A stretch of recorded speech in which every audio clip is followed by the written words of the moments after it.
Guys, you guys got the party started down there at Alabama. We're going to keep it cracking here in Chapel Hill with the help of Luda. Ludacris had the Chapel Hill Zealots hyped up and amped. And in his own words, it's time to move your money maker like somebody about to pay you. You're watching ESPN College Football presented by ServPro. This is the ACC on ESPN under a lustrous Chapel blue sky. A couple of coaches looking to hit the reset button, Roddy Jones, Dabo Swinney, and Bill Belichick. High expectations for each of these coaches coming into this season. They have not been able to deliver. If accolades won games, these guys would have all the wins, but it's time to get their first Power 4 win today. Dabo Swinney's team coming in 1-3. They're 1-3 for the first time since 2004. This the 61st meeting between these two schools, and the Tar Heels are hoping to end that odious losing streak against the Tigers. North Carolina coming off a loss before the bye week against UCF. They fell 34-9. Meanwhile, Clemson coming off a loss against Syracuse, 34-21. Both with interesting quarterbacking stories to be chronicled in just a moment. Folks, North Carolina winning the toss, deferring to the second half. Clemson will receive the opening kick. Adam Randall is back deep for the Tigers.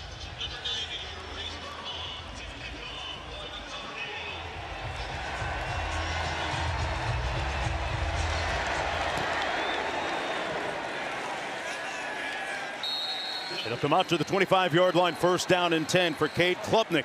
But first, let's go downstairs to Quint. The Heisman hopeful quarterback comes struggling into this game after playing poorly in the season opener against LSU.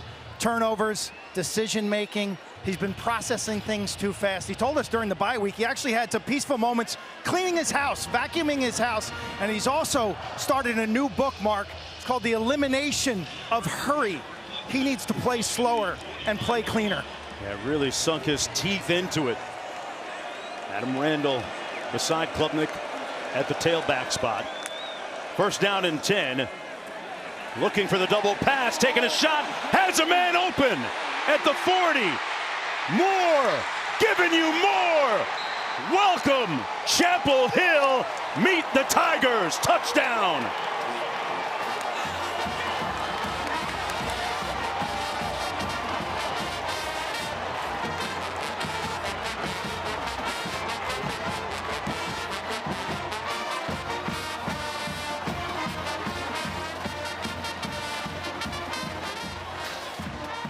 That's how you pop the top on a game. An incredible beginning on the double pass. Moore to Williams. Williams to Moore. That was the combination. And for Moore, that was his first down catch of his career. And what a start, Roddy Jones. Yeah, well, TJ Moore is lined up here to the bottom, and he's going to go up the field, stop, and then go. The corner with the motion ends up coming up the field to try and stop, and it's on this safety. It's on this safety to be able to get over the top of that, and he's not able to do it. It's a really nice throw by Antonio Williams, a guy who threw 2 passes a year ago, 1 touchdown, goes over the top and gets an explosive play from the very beginning. This is a Clemson team that has struggled offensively, and sometimes you just need some vibes to feel good about it. And how about a trick play to start and great execution by Antonio Williams to get it out there to his receiver to get some good vibes on that Clemson sideline. Hey, somebody was playing chess and somebody else was playing checkers. No kidding. On that opening play of the football game. What a start for the Tigers, coming in 1-3 and scoring on a 75-yard strike to begin this football game.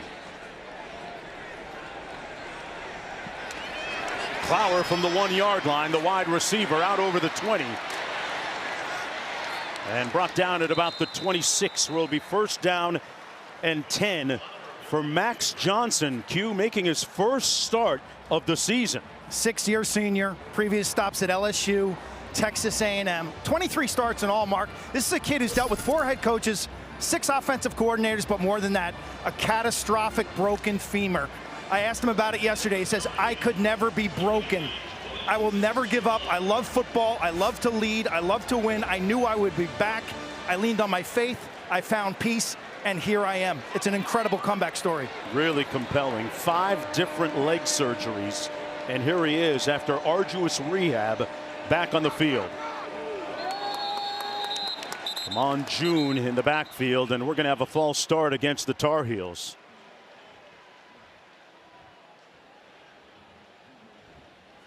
Talked about Max Johnson's journey back to the football field. There was at one point a moment where he thought he might not ever walk again, let alone play football. But through some tireless rehabilitation efforts, look at the train track stitches down his leg, folks. At one point in his hospital bed on the night that it happened, a little over a year ago, the opener against Minnesota, he actually had to hold his femur together while laying down in the hospital room.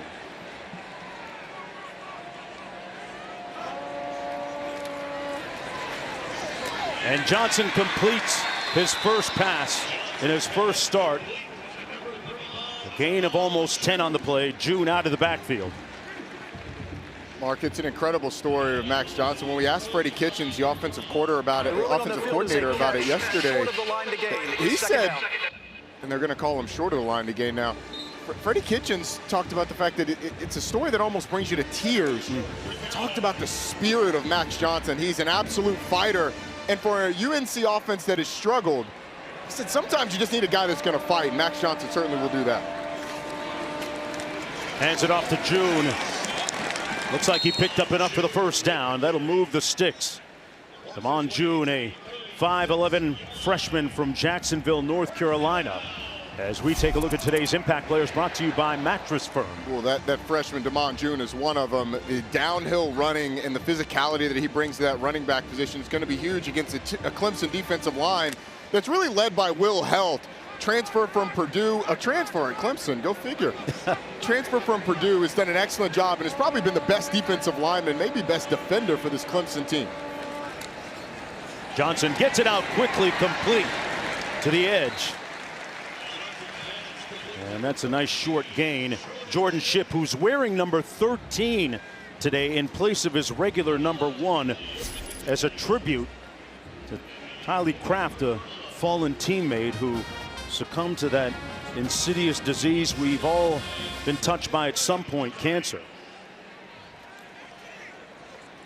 Tylee Kraft was such a fighter over the course of his battle with cancer, inspiring this North Carolina team. Some of that Mac Brown kept very close to the program, and really cool to see Jordan Shipp honoring Tylee Kraft today. On the play fake, Johnson had his arm hit, up for grabs, and to the rescue, caught.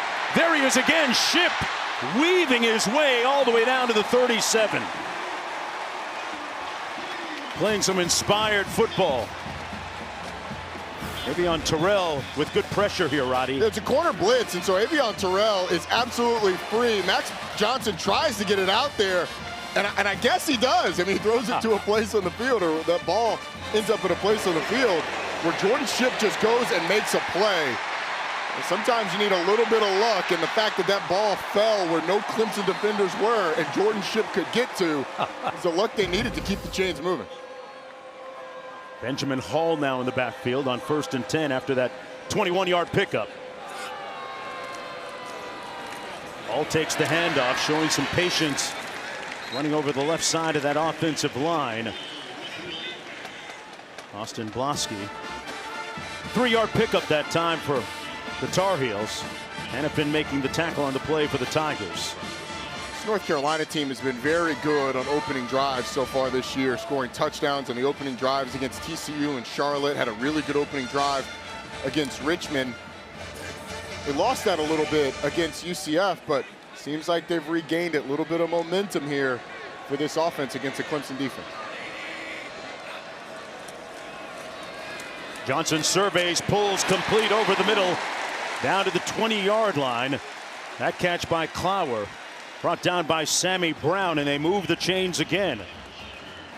Max Johnson is throwing the ball with a lot of authority right now, Roddy. He is. The thing that he has done well this year has been get rid of the football. It's felt like when Gio Lopez, who's injured today, that's why he's not starting, it's felt like Gio Lopez has held on to the ball a little too long.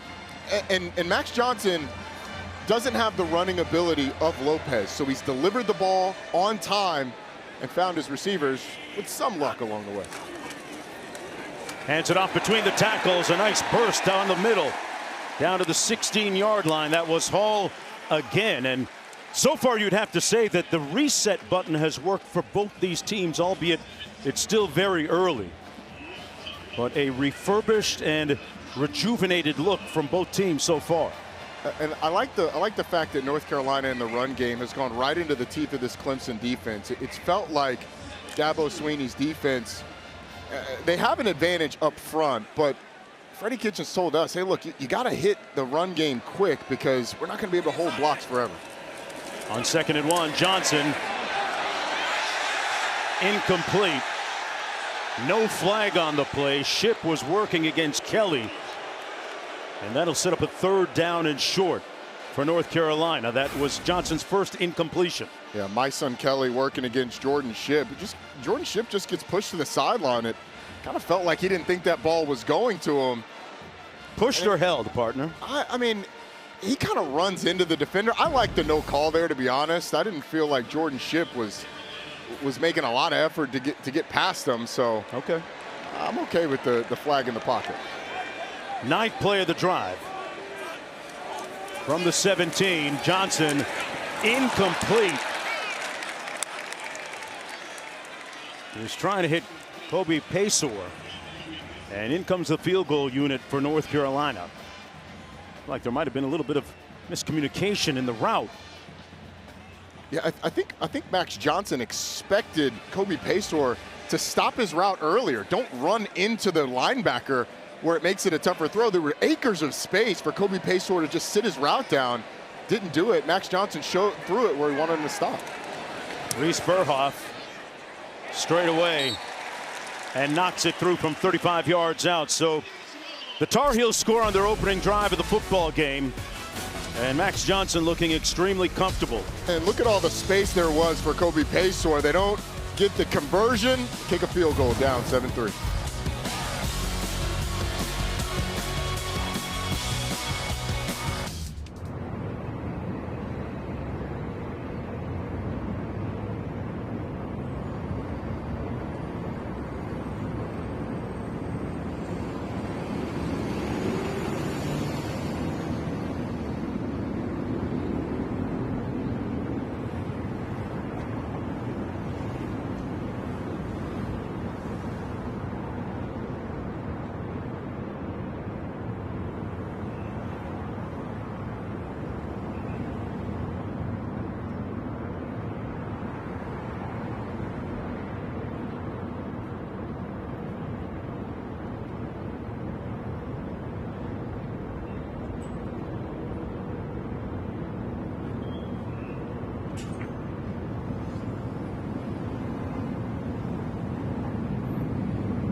Look at the last drive, scoring drive. It was a brief one-play drive.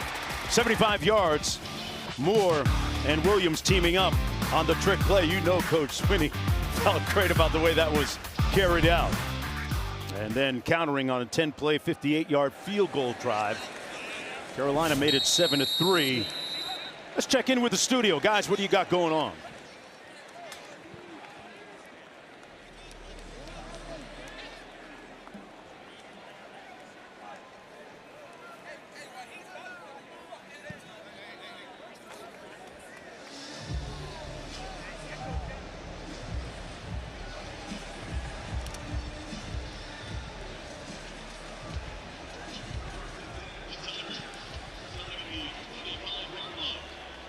Plenty of interesting games today on the ACC menu.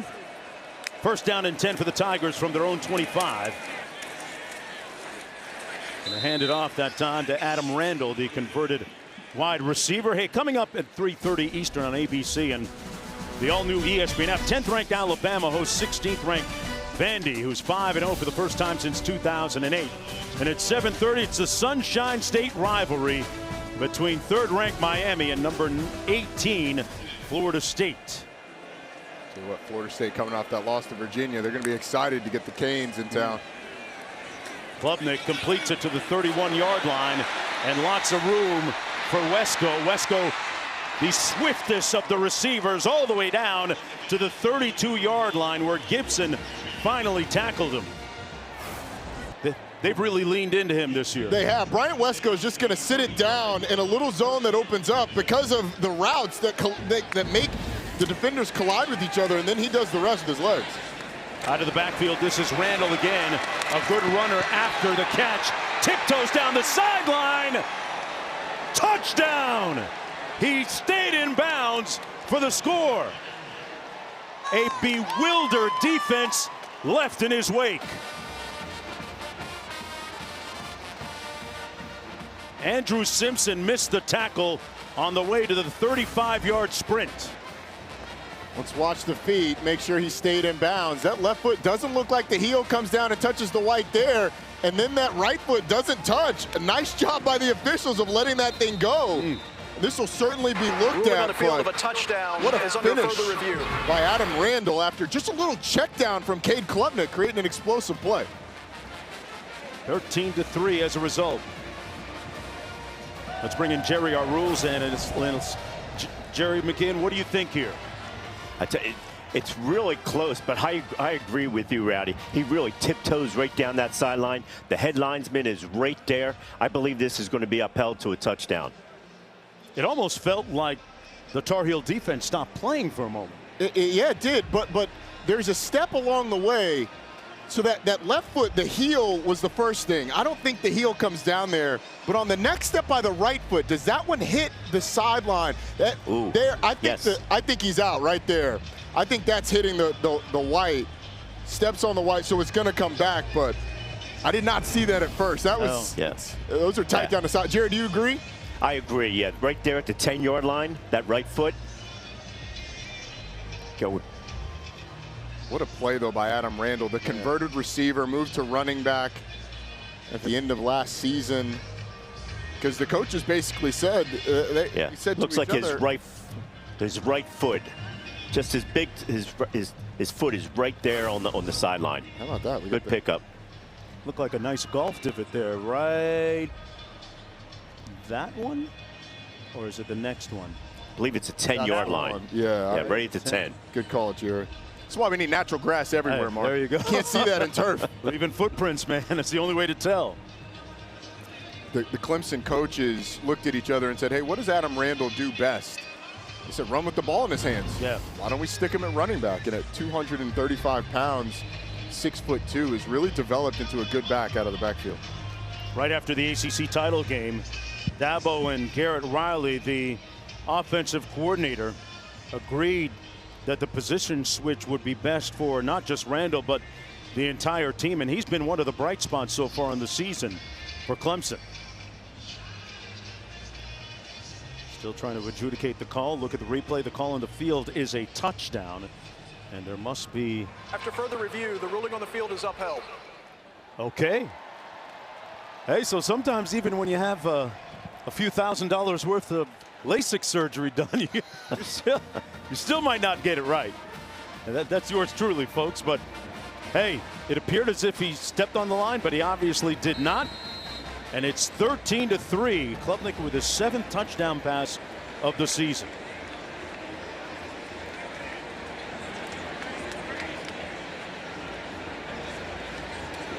Just under 9 minutes to go. You know, we should open up an episode of Forensic Files and look at the divot and study it, Roddy. CSA Chapel Hill. That's close. Need some landscaping now.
ESPN College Football is presented by ServPro, the #1 choice in cleanup and restoration.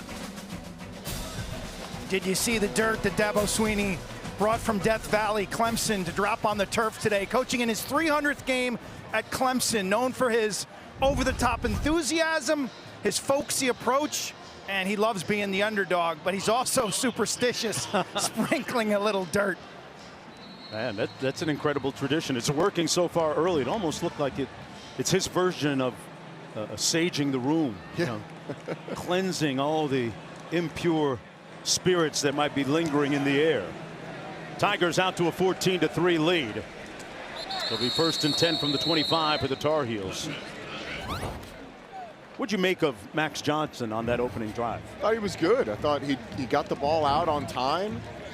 You know, he managed the drive well. It's like I said, though, first drives have been good for Carolina. It's when they've gotten into second drives in the rest of the game that they've really hit a speed bump in that offense. But Max Johnson needs to continue that. Freddie Kitchens talked to us about trusting what he sees and continuing to get the ball out quick. That's something that he's going to have to continue to do now that Clemson's defense is going to have made some adjustments. Damon June in the backfield. Johnson to the field, completes it to Jordan Shipp. It was interesting. We talked about Dabo in his 300th conference game that he's coaching, and Bill Belichick in his first ACC game. And he told us earlier, you know, he's really enthused about the progress that his team has made during the first 4 weeks. You know, he's really taken to their work ethic as well as their commitment to improvement. Looking to get back on the right track. A 7-yard pickup.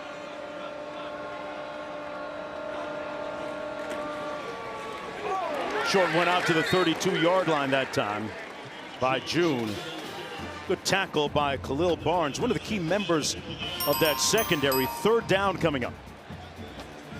No gain on the play. Mentioned earlier about the defensive line of Clemson and all the talent that they have there.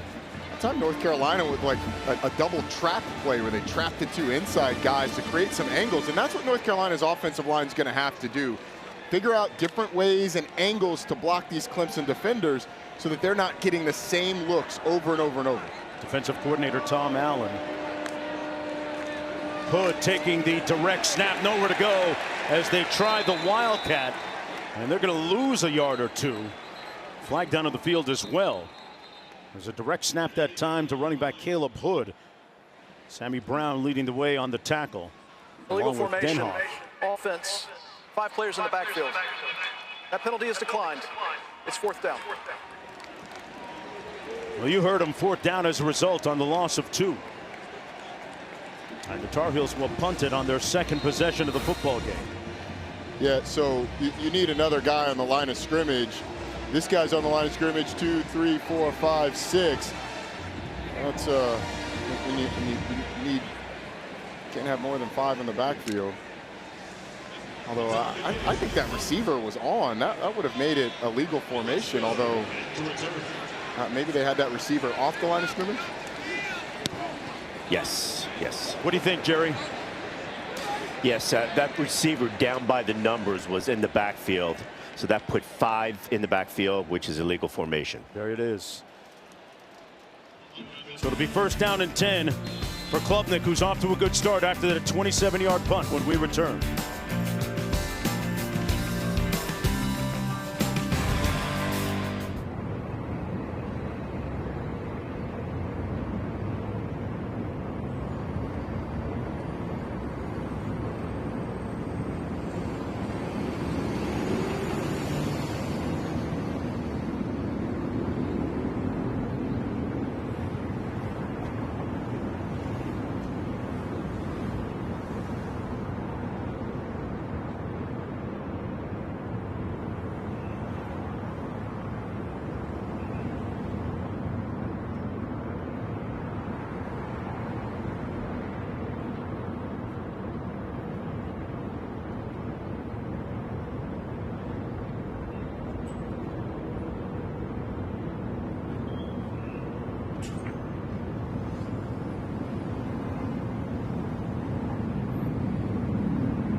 our focus is on Clemson, and we'll deal with the rest of the schedule when we come to it. But yeah, again, it's a little bit of a reset. The end of training camp was one time, and now, as you said, we've had 4 games. Just a kind of a reset, honestly, on what we want to try to go do starting this week, and that is, do something we haven't done outside of literally just a couple of moments, and that's play together and play complementary football. We talk about it all the time.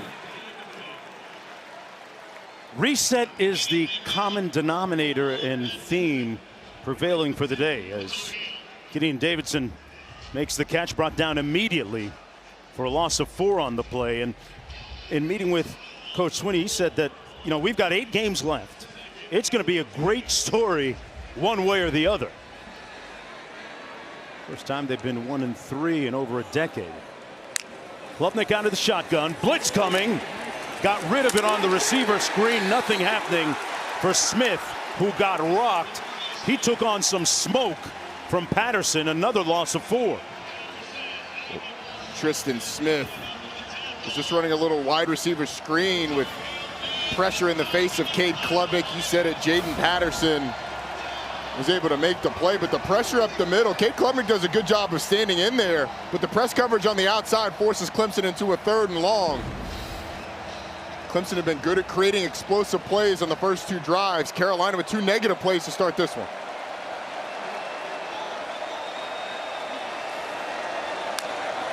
Keep an eye on Wesco. He's the go-to receiver over the middle. At midfield, it's caught by Moore, who hung on to it in rush hour traffic for 15 yards, about 3 shy of the first down. Really nicely done by this Clemson offensive line of giving Cade Klubnik a pocket, a good delivery, and then the strong hands by TJ Moore to put Clemson in a situation where they're going to go for it on this 4th down, and I like it. They've been on the front foot for most of the game. 4th and 3, they kept the offense on the field. Staying in attack mode. Randall in the backfield. Although Cade Klubnik looks like he's in a pooch punt sort of formation. Tosses it complete, and that's going to be enough for a first down to Wesco. He is the security blanket for Klubnik. He picked up 5 to move the chains.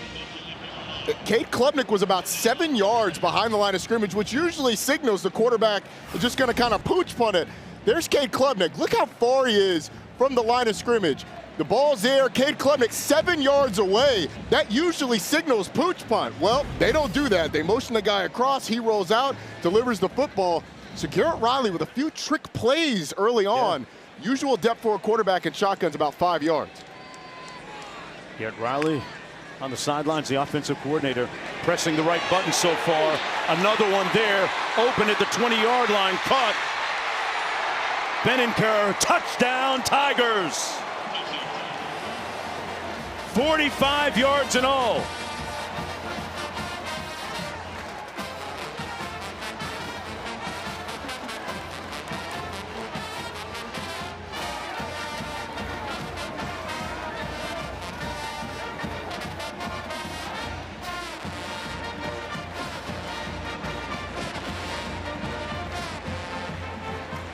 Well, Dabo Swinney brought his own turf, and his team looking very much like they're playing on home soil right now.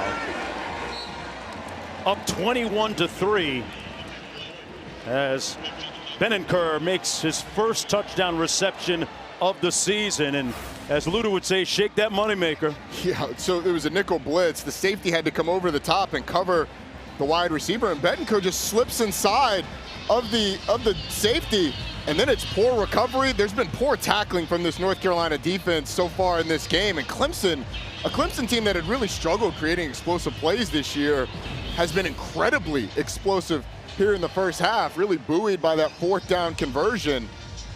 Clemson offense looks like the offense that everybody expected them to be coming into the year.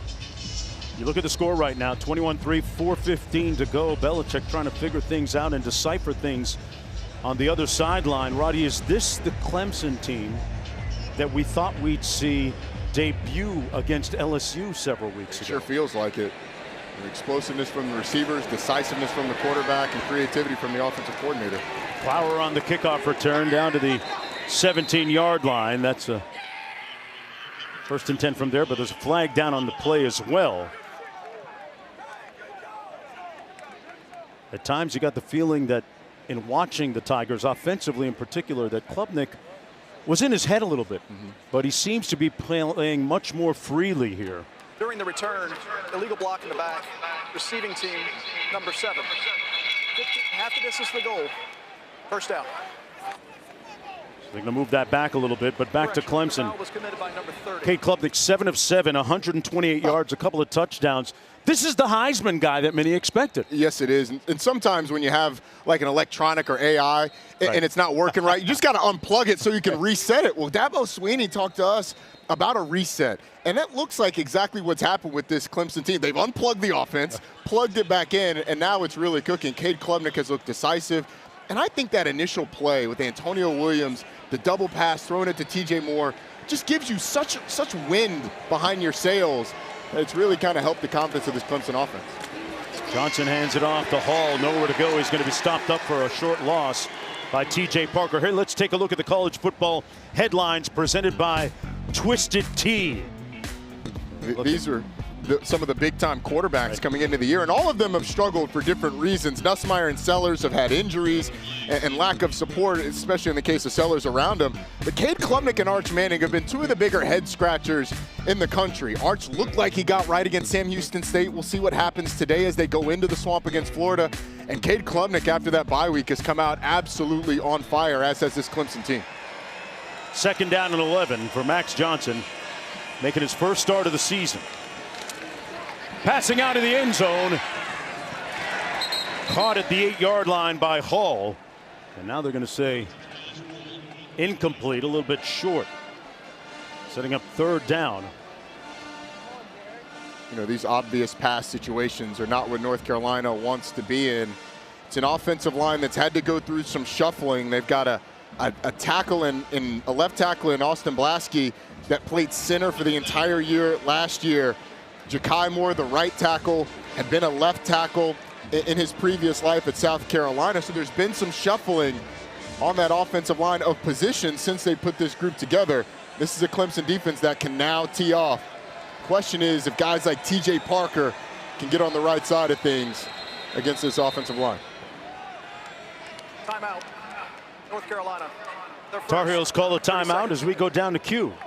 Good defenses are noisy. The words of Tom Allen, the defensive coordinator for Clemson, who for the first time this season, guys, moves from the press box to field level. He's wearing the black cap in this huddle. So a sense of urgency, a sense of cleansing this team from the complacency that they've seen in the month of September. Dabo Swinney saying to the media this week, we have failed as coaches. This team has football problems. Well, so far so good. They've addressed those problems, especially defensively, where I hear a lot of chatter. No doubt, Q. This is a defense that coming into the season had 3 projected first-round picks, TJ Parker, Peter Woods, and Avion Terrell.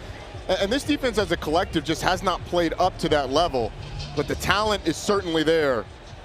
And now they're in a third. They've got North Carolina in a 3rd and long where those pass rushers will be able to tee off. North Carolina offensively, Rodney talked about being able to get to the edge and make guys tackle who don't necessarily want to tackle. Hey, one of those guys you just talked about, TJ Parker, lined up there to the bottom of your screen. Coming off the edge, Johnson fires incomplete. A quick 3 and out intended for Hall. And good pressure by TJ Parker.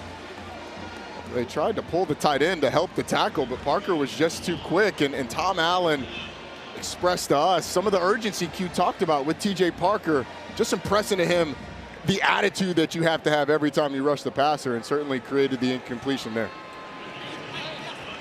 Got to look at Wesco back for this punt. Tom McGinnis punting out of his end zone 5 yards deep, a high spiral back to the 37 for Wesco. And Wesco brought down to the 47-yard line, a 10-yard return on that 44-yard punt. There's a flag down on the play as well. Looks like the Tigers will have pretty good field position to start this next drive. Legal formation, offense, more than 4 players in the backfield. Penalty is half the distance to the goal. It's 4th down. Is that the second time now we've seen that? It's the second time, and you know, you get penalties like that. That's coaching. I mean, you're coming out of a bye week. You've had time to reset everything, and we've seen a number of times this year that Carolina team just making mistakes, silly mistakes, in terms of alignment. So we'll do it again. Second time, yeah, Mark. It's interesting that Coach Swinney told us he received phone calls, encouraging phone calls from college presidents, NFL general managers, former players, all reached out, including a few NBA superstars. Look how close he is to the end line there. You take a half a step back and it's a safety. Man, got to be really careful here. A line drive spine roll. This will be returnable for Wesco at the 38. Got a good block, Wesco, into North Carolina territory at the 45. A 59-yard punt, but a good return by Wesco. Well, there's the Taco Bell Live Más student section. Only one student section can claim the title of Live Más Student Section of the Year. Who will take home the trophy this year?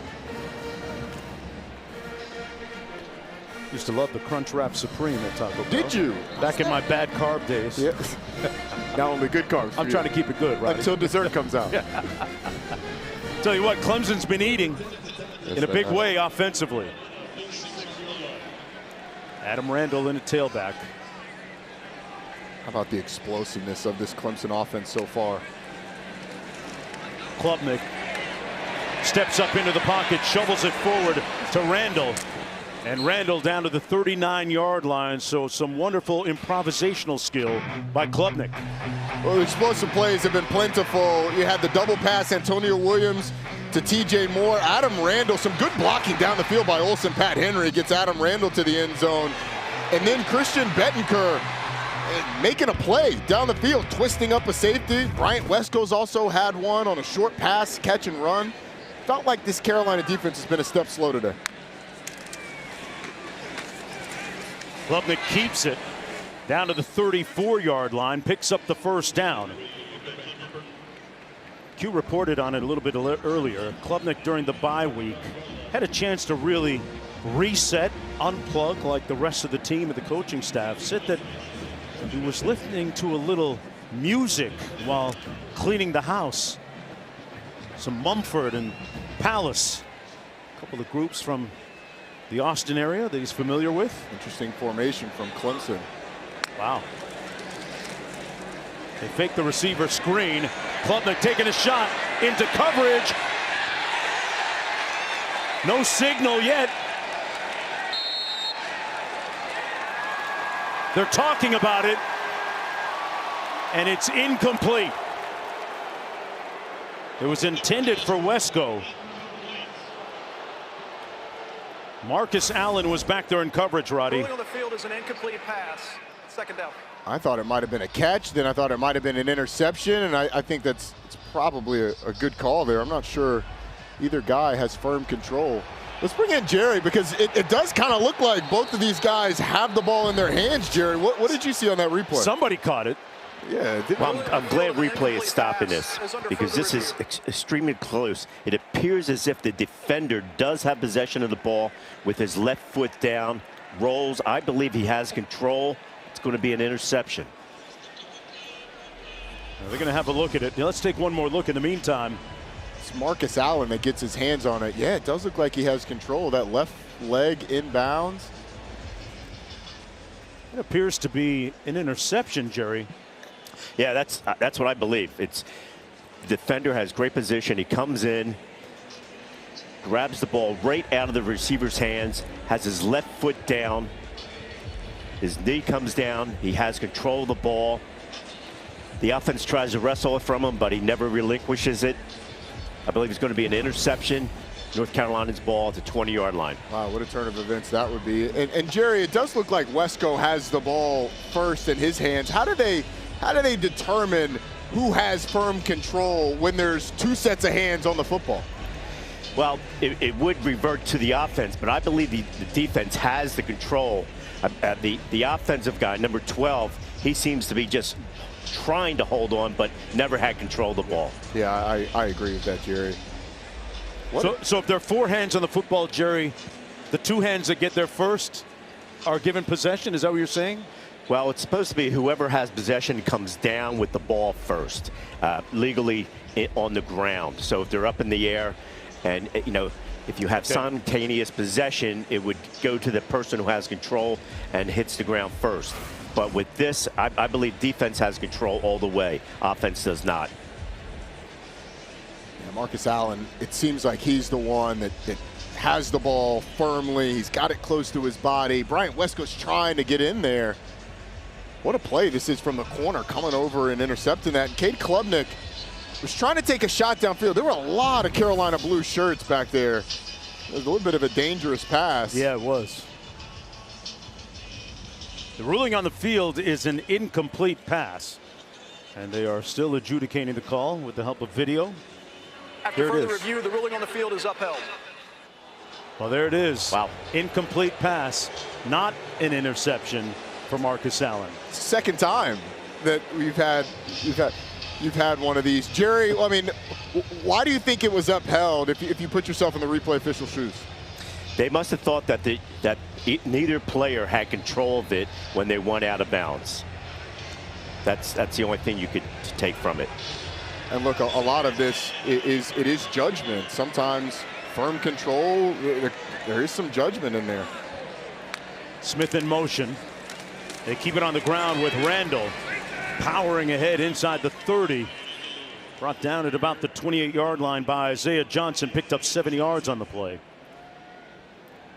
As we wind down, under 90 seconds to go in the first quarter, Clemson with its best start of the season in the first quarter.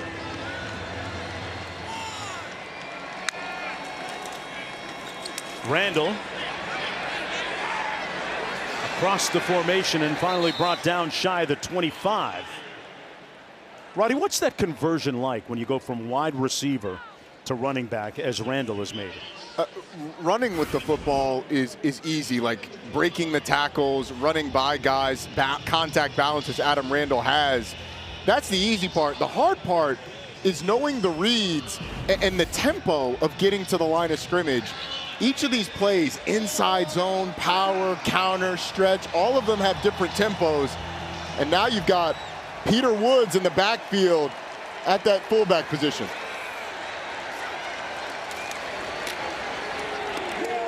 And they'll pick up the first down. Woods leading the way, a little ISO, little lead.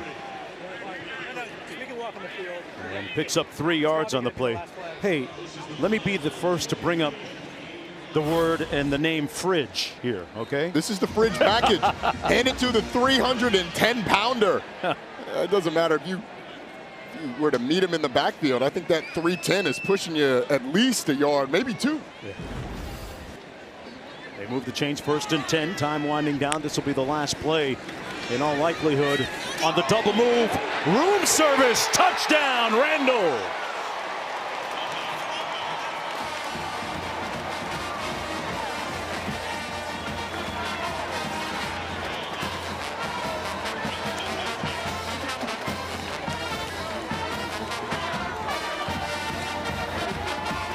Adam Randall with the touchdown catch of 23 yards. It is really bad eye discipline from this Carolina defense. And this has been the worst first quarter that Carolina has played defensively all year long, on a day where the offense has actually had some life early in this game. With a second to go in the quarter, it's 28-3. Randall with his second touchdown today. Looked like a out and up move there, Roddy, and man, there was nobody close to him. Yeah, there isn't. Well, Adam Randall's going here, but it's a fake screen from the outside. But watch the eyes of the safety. They're going to be caught in the backfield. Freeze it here, guys. I mean, right here, you've got the corner. You've got the corner looking in the backfield. You got the safety looking in the backfield, and Adam Randall just runs into all that space because of the fake screen to Bryant Wesco. It's the second time we've seen a screen pass or some sort of trick play go for a touchdown because of poor eye discipline on the back end. The eyes of the defenders in the backfield looking at the guy that has the ball. Clemson's able to slip a defender, or excuse me, a receiver right by him. Klubnik with touchdowns on 2 of his last 4 passes. Well, the week off has given them a chance to get right. It certainly looked like it helped.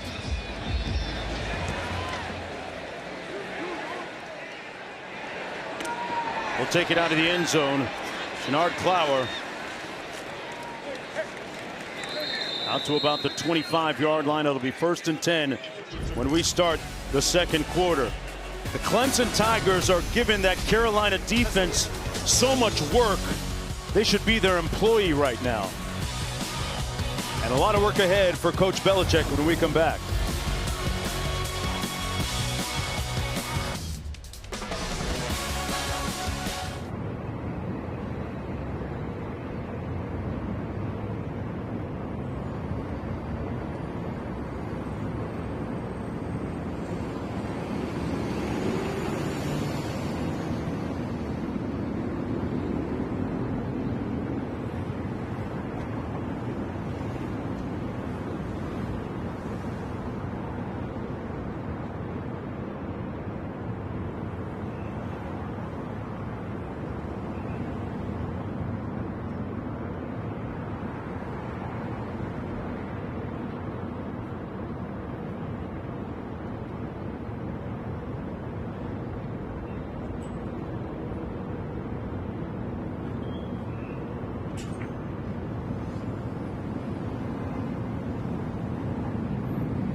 Welcome back, everyone, to Chapel Hill, North Carolina. Mark Jones, Roddy Jones, Quint Kessenich down to the field. Clemson has stormed out of the gate in the first 15 minutes, taking a 28-3 lead. Max Johnson, making his first start of the season, completes that pass to Damon June Woodaz making the stop on the play, but so far the prevailing storyline, the main theme has been the resurgence and the rebirth of Clemson's offense. If you're just joining us, some staggering numbers right now. North Carolina hasn't even run that many plays. They've run fewer than 10 plays already. Second down and 10. Johnson out of the shotgun. Little bubble screen, and the bubble got popped immediately. Ashton Hampton making the tackle on Jordan Shipp. I mean, that's just non-competitive by Chris Culliver, the receiver. He just gets absolutely bullied by Ashton Hampton. And you wonder mentality-wise for this Carolina team. You're down 28-3. We barely started the second quarter. It has gone poorly against the two other Power 4 opponents that you played. I mean, plays like that make you think, man, how are these guys going to continue to compete? Are they going to continue to compete at the same level that they did to start the game?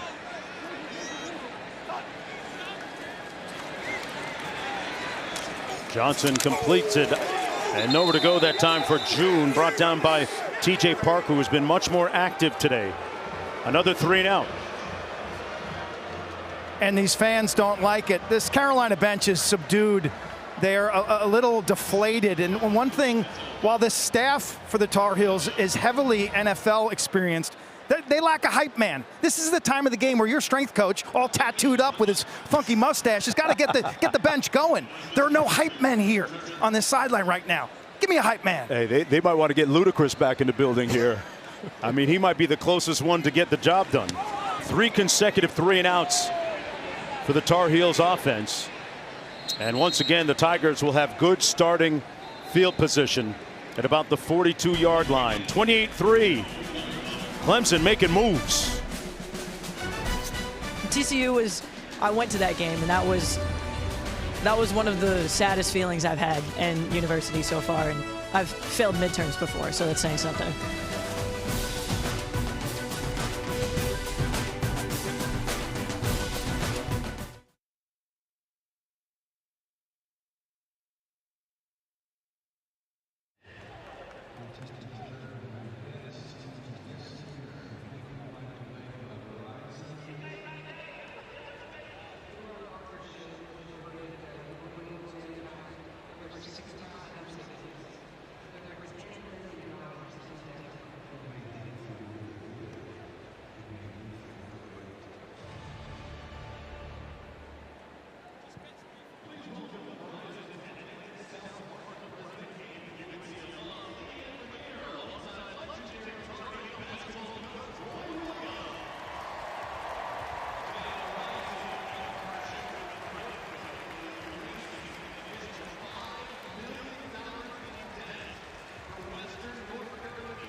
First and 10 for the Tigers, who lead 28-3. Gideon Davidson in the backfield beside Cade Klubnik, who's been on point so far this afternoon. Throws one up, and it's caught at the 39 by Tristan Smith. Great ball skills by Smith that time to pick up 19, Roddy. Tristan Smith has shown competitiveness and fight the entire time he's gotten opportunities at receiver. And the 6'5", 205 transfer from Southeast Missouri State goes up the ladder and snags one. This offense hit the reset button and came out firing. Trick play on the first play of the game for a touchdown, 75 yards. They haven't slowed down much, if at all, since. Between the tackles this time, that's Davidson. Stopped up by Smith Vilbert. Gain of about 3. Second down and 7 coming up. Clemson coming into the game at 1-3. After this game at North Carolina, they'll travel to Boston College next week, and Garrett Riley has to feel good about the direction his offense is heading in right now. It's really felt like Garrett Riley has coached circles around this North Carolina defensive staff in this game.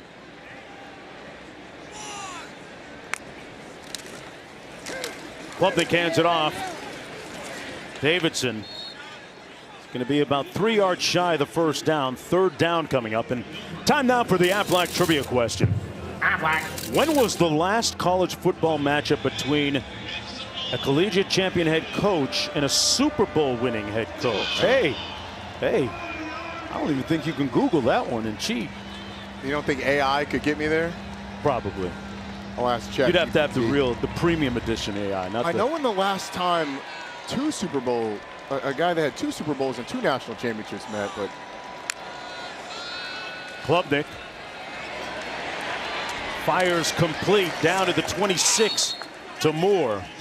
Picks up the first down. And this offense continues to move down the field with precision. And that's a really good job by Cade Klubnik, because earlier this year his instinct would have been to escape to his right and may have taken that throw away with his movement. Hangs out in the pocket, knows that he's got time, shuffles a little bit, delivers an accurate throw. So even though this game is going all Clemson, there's signs that over the course of that bye week there's been improvement, individual improvement, especially from the quarterback. Davidson in the backfield again on this drive. Off the play fake, Klubnik for Wesco. Caught it! Touchdown! We got a flag on the play, and it might be offensive pass interference. Roddy, Wesco looked like he had 2 hands on Allen and pushed off just prior to the catch. We'll see if the officials saw it that way or not. I agree with you, Mark. I mean, that was a shove in the back.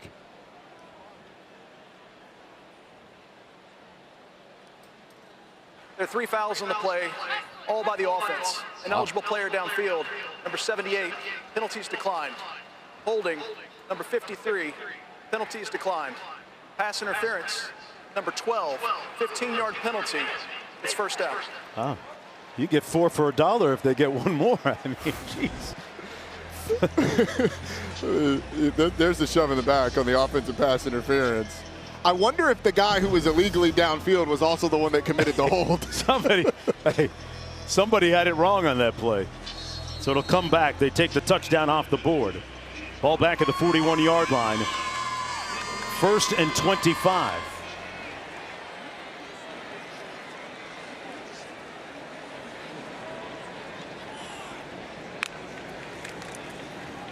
On the receiver screen to Williams. Got a good block out there down to the 32. Thaddeus Dixon pushed him out of bounds. Another flag. Good catch and run, though, by Antonio Williams. Good to see him out there for the Tigers. Missed the LSU game with a hammy. Offense, number 87, 10-yard penalty, first down. Let's answer the Aflac trivia question. Aflac. When was the last college football matchup between a collegiate champion head coach and Super Bowl champ head coach? The answer is Bill Walsh. Oh. I figured it. Like, John Robinson. There weren't a ton of Super Bowl winning head coaches that came back, so I thought it had to be Bill Walsh. But I could not think of who the national championship head coach would have been on the other side. These two guys squaring off multiple time Super Bowl champ, multiple time. I'm old enough to remember champ. the Pac-10 and Pac-8. Those guys. Pac-12.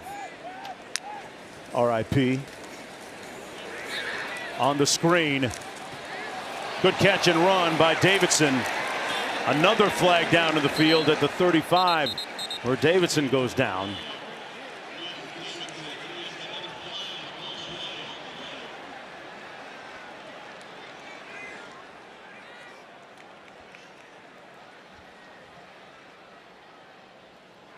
Holding. Offense, number 53. 10-yard penalty. It's first down. We'll cue some teaching moments for Dabo, at least, on this drive. Well, their bad has been catastrophic this season, and it's kind of rearing its ugly head on this drive right now. And from a play caller standpoint, I'm not sure what Garrett Riley has got going on, but Dabo, his typical self today, complete with enthusiasm and energy on the far side. I'm not sure I've seen many 1st and 33s, 1st and 40, excuse me. Wow. We're back on their own side of midfield. Davidson. Nowhere to go, brought down after a gain of 1 by C.J. Mims. So it'll be 4th down and, pardon me, 2nd down and Concord, North Carolina to go. Mark, I was talking earlier about Dabo Swinney, a multiple-time national champ. Bill Belichick, multiple-time Super Bowl champ. Last time that happened in college was 1993, the Blockbuster Bowl between Joe Paterno and Bill Walsh. Bill Walsh, common thread there. Yes, yes. Klubnik. Good patience in the pocket, finds his man at the 47-yard line. Moore makes the catch and brought down shy of the first down by Greg Smith. So 3rd down coming up. Under 8.5 minutes to go in the opening half. Clemson has gained almost 20 yards on the first 2 plays, 1st and 2nd down, and it's still 3rd and a mile. Carolina's kind of about field position now.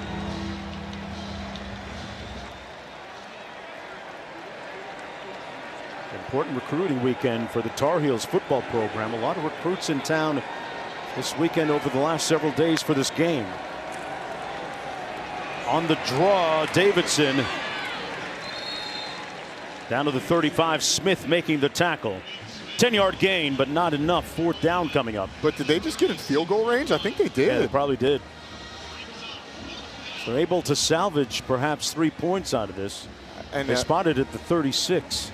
North Carolina defensively, like, you didn't allow them to get the 1st down, but I mean, you allowed 20 yards to let Clemson attempt a 54-yard field goal?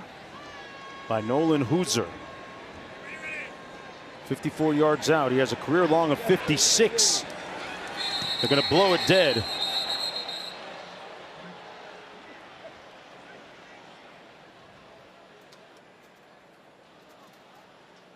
Prior to the snap, timeout, North Carolina. Their second, 30 seconds. So they use their 2nd timeout. They've got 1 left. I mean, you've got a player right here. He's the 11th player, or excuse me, the 12th player on the field for this Carolina team. I mean, again, this is another unforced error. Pre-snap, you have too many guys on the field. We've already seen alignment issues a couple of times. This is coming out of a bye week. Yeah. Bill Belichick is a special teams guru, loves special teams, and special teams costs him a timeout. I know this game is out of hand, but I mean, this is kind of a trend that we've seen today coming out of the bye week. And it makes me think, Roddy, of the conversation we had with him yesterday when he talked about the sheer volume of players that you deal with in the college game is in stark contrast to the NFL. It's a small part of the challenge, so they'll re-rack this. And Hooser will pooch punt it. And this is going to be a nice shot inside the 10-yard line. So the special teams job well done by the Tigers, who lead by 25 when we come back.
ESPN College Football, presented by Serve Pro, is brought to you by Coca-Cola. Fan work is thirsty work. And welcome back, everyone, to Chapel Hill, North Carolina, part of the festivities. And one of the all-time greats here, Julius Peppers, played on the basketball team while here at Chapel Hill as well, second overall pick.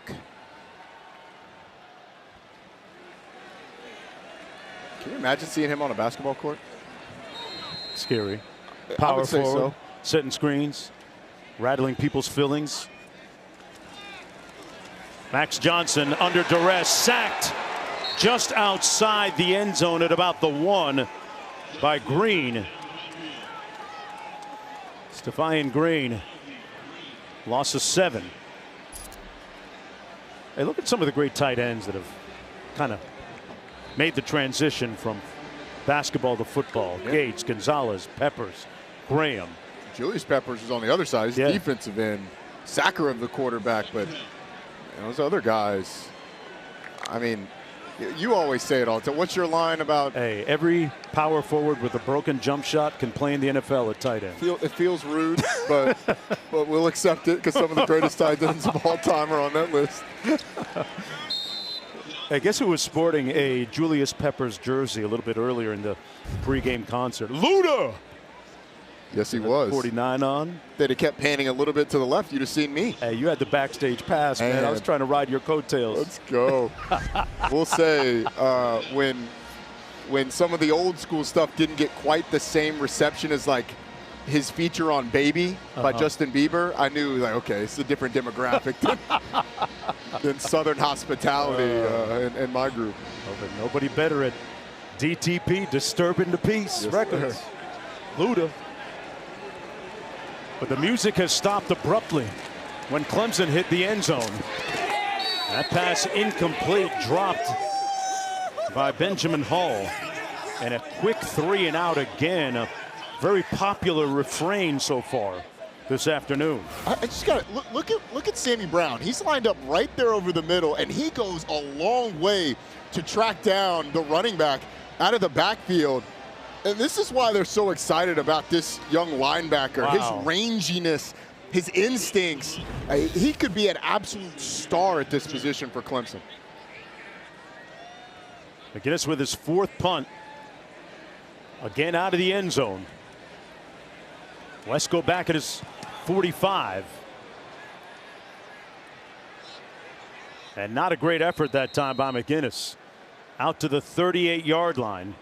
It'll be 1st and 10 for Clemson from there. Hey, this week on NFL Sunday Countdown, before a must-win game for the Ravens, Adam Schefter with the latest on the Ravens playing without Lamar, plus All Access, NFL's rushing leader Jonathan Taylor, Randy's best catches on You Got Mossed. Sunday NFL Countdown, 10 a.m. Eastern on ESPN.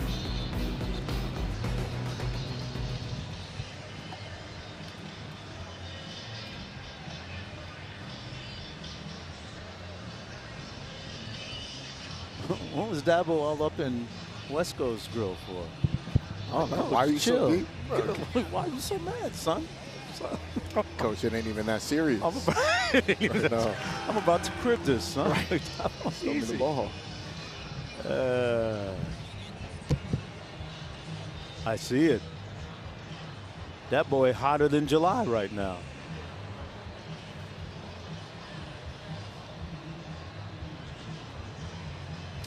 Okay. Yeah. But they are right now.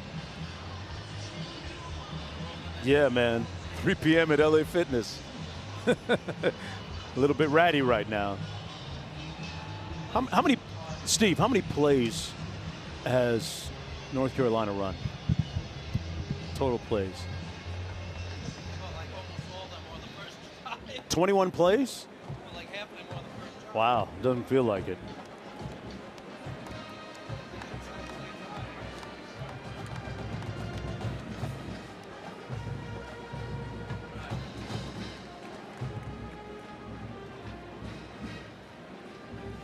Who was it against, do you know?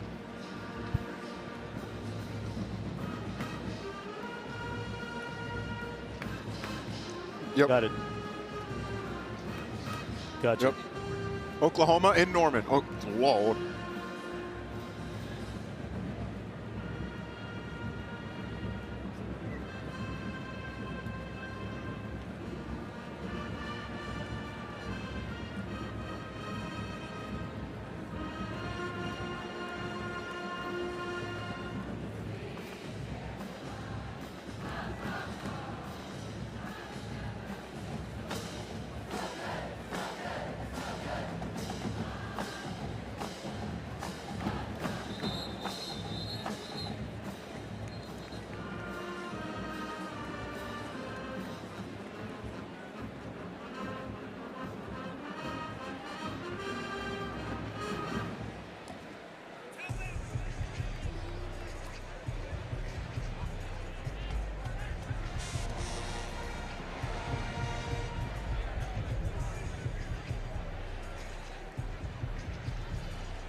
Clemson Tigers looking for their 2nd win of the season and leading 28-3 right now against North Carolina. 1st down and 10 from the Carolina 37. Klubnik delivers a strike complete to the 32. As Ayume makes the catch. Approaching 5 minutes to go in this first half. I think Cade Klubnik has just shown a lot of poise today. The offensive line's done an excellent job of keeping him clean, but he has done a nice job of just taking what the defense has given him. Klubnik keeps it, picks up the 1st down. They're going to spot it about the 25-yard line. About 4.5 minutes to go. Coleman Bryson making the tackle. Pickup of 8 on the play.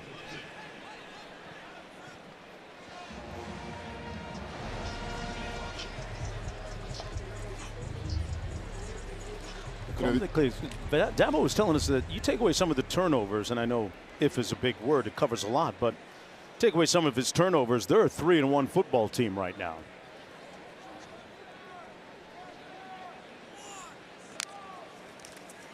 On the jet sweep, Shefflin brought down. We were talking about basketball players a moment ago. There's one of them. Q. 6'7", 260 graduate student. This guy who played 4 years of basketball at Clemson. He's from Grayson High School in Georgia.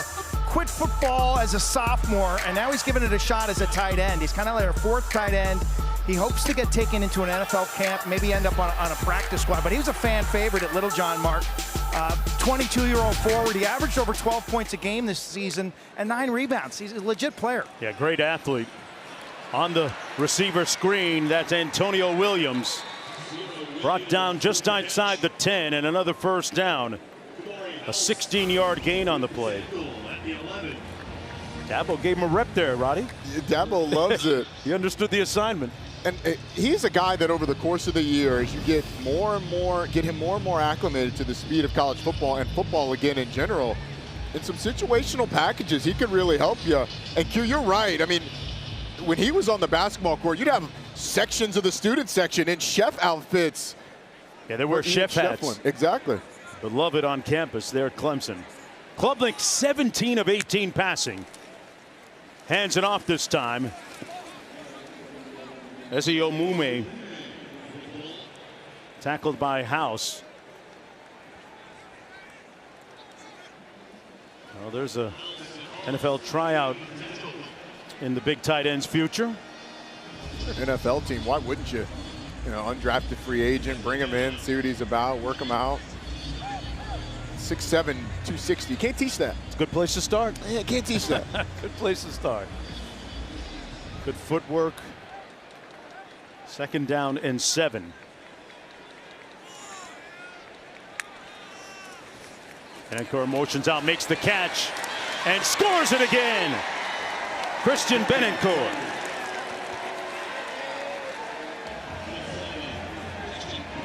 And this offense rolling like a black Grand National right now. Unstoppable, 34-3. The blocking on the outside is phenomenal. Blake Miller, the right tackle, gets out there. Antonio Williams is blocking a defender. Watch Antonio Williams. He's going to go and block this defender. And when he first contacts him, he's going to contact him around the 1-2 yard line. Look at where this guy ends up. Nope, I'm a receiver. I'm pushing you into the end zone for my big tight end. Benincourt brought him along for a little bit of a ride. 2nd touchdown today for him. And that Carolina defense leaking oil right now. And the stadium leaking fans right now. 35-3. Klubnik throwing his 4th touchdown pass of the afternoon. And the meter is still running, folks, with 2:02 to go here in the first half. Luda going back on? Hey, if we can get him back at halftime. This is, you and him are both Atlanta guys. I figured you had him on speed dial. Thought he'd wait for me to head back home, but he ended up, I think he already left. This, you know, the Bill Belichick experiment so far obviously has been disappointing, but this one feels more deflating than even the TCU one did. TCU, you go down, you score right away. And that defense provided some resistance until the second half. This has been an absolute masterclass by Clemson, but it's felt like North Carolina has been uncompetitive. Clemson's lined up in an onside kick formation here. I'm going to pooch it down to about the 16.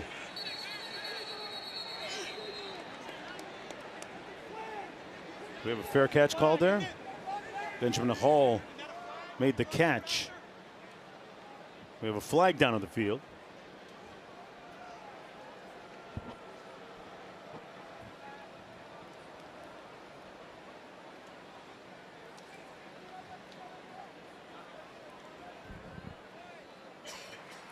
North Carolina number 28 signaled for and completed a fair catch. Play is dead at 2:02 on the clock. 1st and 10 at the 25-yard line. Yeah, I thought I saw that. I mean, Mark, as bad as the TCU game felt by the end, most of that damage was done in that 3rd quarter. That was a 20-7 ball game at halftime. It didn't feel like it. It felt like TCU was in control. But how about Clemson's offense? 35 points and still going. That's a season high for entire games. Yeah. And they've done that in the first half. See what North Carolina does with this possession coming up. With 2:02 to go in the first half, it has been all Clemson. Come June in the backfield.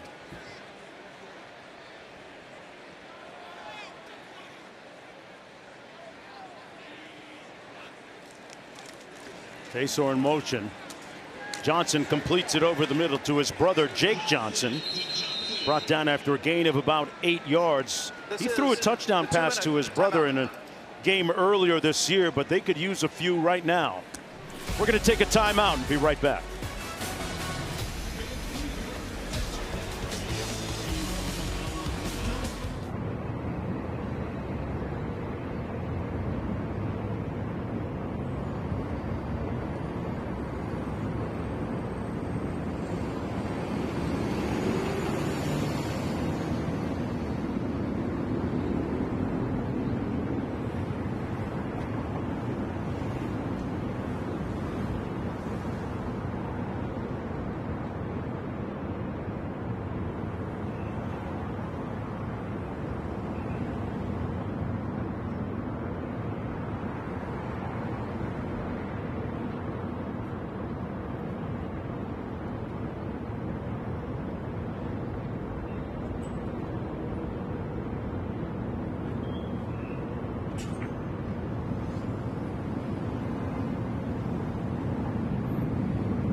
All right, thanks a lot. Back here, 35-3, and North Carolina picking up the first down. Pick up a 4 on the play. Feels like first down they've gotten in a while. Yeah. They look so impressive, Roddy, on that opening drive. Folks, if you missed the opening drive, this Carolina offense came out firing on all cylinders, scored a field goal. But since that time, the tide shifting in a seismic way in favor of Clemson. Got a timeout on the field. North Carolina with 1 timeout remaining. Clemson with 2. And remember, Mark, the first play of the game, there was a penalty that we thought was going to back Carolina up 5 yards. It put them in 1st and 5. They ended up getting the first down, and then they were able to drive down the field and get some momentum. I mean, since then, it's been 3 and out, 3 and out, 3 and out, and then finally on this drive, they start to get something going, get that first down. But, I mean, that 5 yards seems like it was a big deal for them on that first drive now, seeing how the rest of the first half has gone.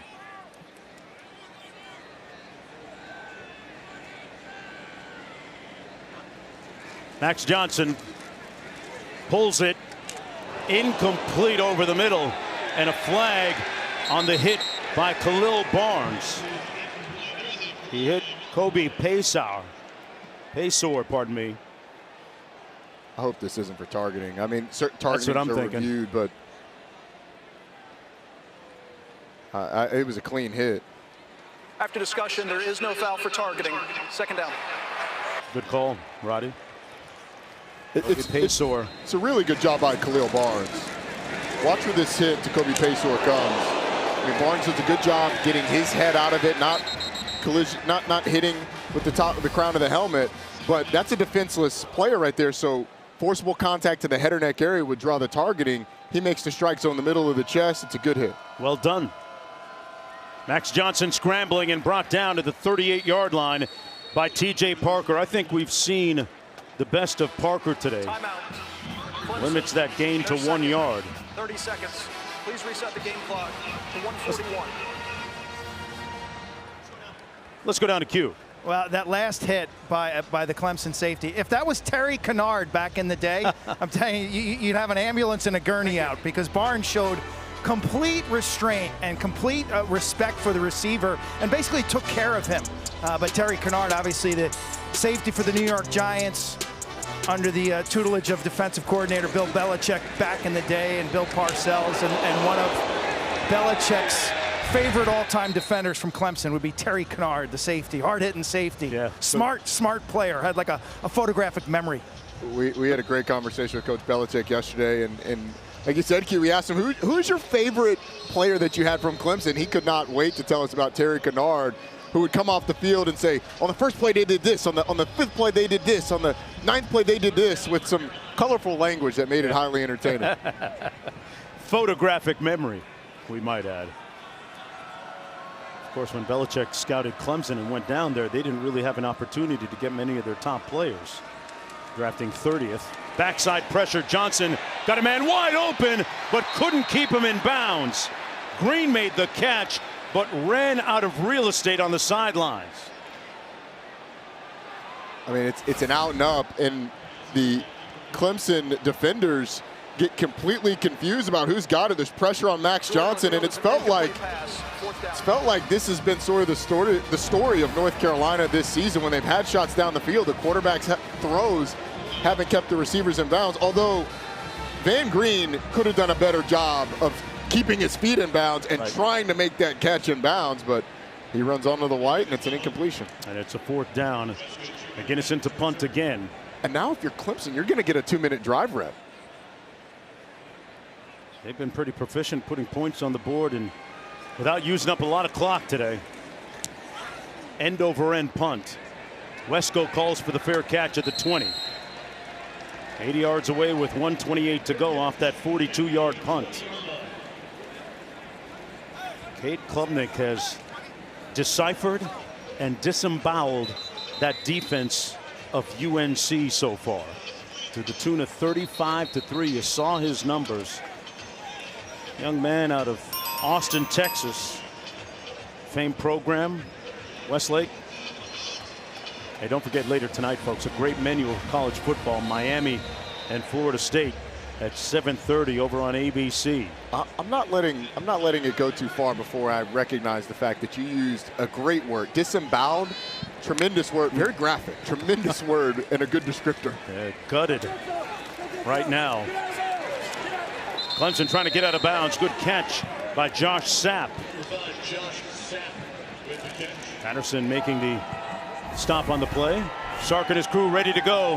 Horns up. Big one coming up for Texas, and Arch Manning.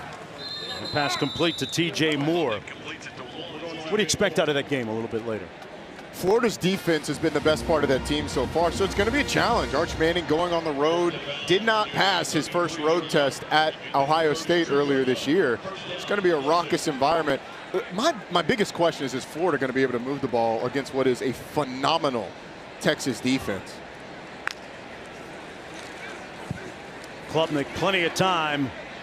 That one a little bit high, and it's intercepted at midfield by Thaddeus Dixon. A rare bright light for the Tar Heels. And Dixon is moving awkwardly after that INT. May have hurt himself. I don't this think might he not caught have it. been caught. Yeah, he sold it pretty well. He did sell it, but this is going to be overturned. Although I've been pretty sure about a couple of replays so far today. It's not gone the same way, but this one looks very cut and dry. I mean, he doesn't have control of it, and then it hits the ground. He's still trying to gather it. Ruling on the field of an interception. Clearly hits the ground. It is. It's going to be Clemson's football. Cade Klubnik's gotten away with a couple of these today. The interception that we thought, Jerry thought as well, would be overturned or would be declared an interception in the end zone by Marcus Allen when the call was ultimately upheld for an incomplete pass. This one, Thaddeus Dixon had a great opportunity to pick it off and just not able to complete it. Dixon is the Tar Heels' best cover corner, and almost, we say almost, yet clearly hit the ground. Had an interception right there. He was coached by Belichick, Steve Belichick at Washington. Got an extra year to play football. A result of that JUCO ruling. Thank you, Diego Pavia. Yep. There's a look at Steve Belichick, the defensive coordinator. With 56 seconds to go, we're going to get the ruling here in a second. We're going to overturn this. After further review, the pass is incomplete. Second down. Please reset the game clock to 58 seconds.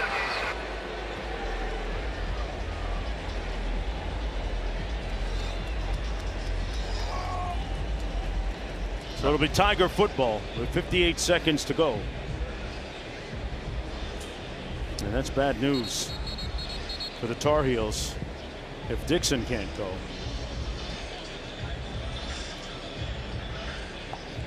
If you're Clemson, you continue to stay aggressive, not to run up the score, but these are valuable reps. It's not often you get to go into a 2-minute situation, 58 seconds, one timeout, up 38-3.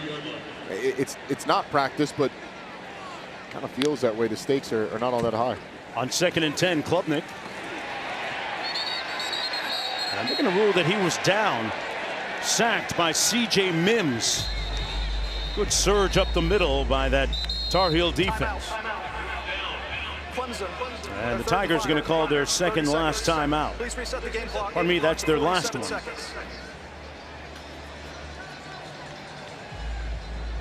a pretty good rush by C.J. Mims. Just bowls over the left guard, Colin Sadler. And yeah, his knee's clearly down before they toss it, before he tosses it down the field. Yeah, watch the left guard, Colin Sadler. He's going to be on C.J. Mims, and C.J. Mims just powers through. Ends up tripping over the foot of the center as he's trying to pass block, and that causes the pressure. Sets up a 3rd down and 17. Our Week 5 Monday Night Football matchup celebrates Hispanic Heritage Month as Patrick Mahomes and the Chiefs in Jacksonville taking on Trevor Lawrence and the Jaguars. 8 Eastern on ABC, ESPN, and ESPN Deportes, and the all-new ESPN app with Peyton and Eli once again on ESPN2. Coverage kicks off with Scott Van Pelt and the Monday Night Countdown crew in Jacksonville, 6 o'clock Eastern. And if it's Jacksonville, you've got to give it a little Duval. Underneath, the pass complete to Smith. And Smith is brought down at about the 39. Justin Smith, another one of those tall, lanky receivers. They were looking to get him a few more reps and a few more targets. Picks up 14, and the clock running. That was a pretty weak Duval there. I'm sorry, man. Okay. The Luda stuff wore me out earlier.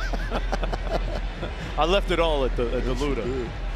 Well, Clemson fans, certainly big fans of what's going on in Duval. Trevor Lawrence, Travis Etienne down there. Tigers got to get onto the field and get this executed. 5 on the play clock. Smith punting. Oh, they came after it, almost got there. And a fair catch called at the 17 by Will Hardy. With 31 seconds to go after that 48-yard punt. Let's look ahead to halftime a little bit, Roddy. And, you know, every collegiate athlete at some point has been in a situation where you face insurmountable, seemingly, odds coming back in the second half. What's it like inside that locker room at halftime for North Carolina? What are they talking about? It's downtrodden, and you need the leaders to step in and say, guys, we can't go out like this. We have to go out and play like it's 0-0 and let the chips fall where they may. Ultimately, it's about getting better and representing the interlocking NC, representing that Carolina blue the way that it should be, which is with energy and toughness. Johnson on the quick slant, complete to Shipp. And Shipp is stopped up at about the 25-yard line. Mark, the thing that you can't have is you can't have the finger pointing and divisiveness that can sometimes happen with a team that sitting at 2-2, but the wins over Richmond and Charlotte against Power 4 teams, it has not been pretty. Johnson gets it out of the backfield, complete. That's Goss. And a nice move to pick up the first down. Davion Goss out of Dade County, a.k.a. That's the end of Bullet. the second quarter. But a nice move here. In the first half, full of not great. That one looked like a hurdler. Went airborne. Yes, he did. Cade Klubnik dominating in that first half. And that Carolina defense, guys, it's like they've fallen like the walls of Jericho. 1 half ahead when we come back.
standpoint, a GOAT was hella bad.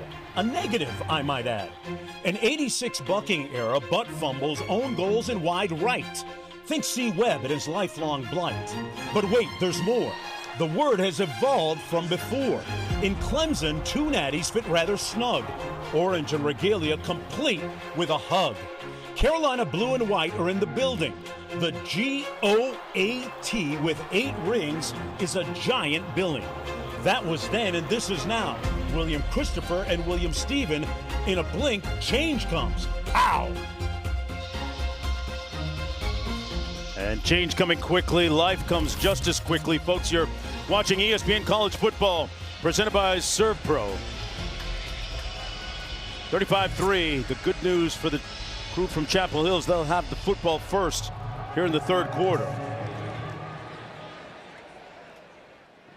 And they'll have the football first and 10 from their own 25-yard line. You're watching ESPN College Football, presented by ServPro.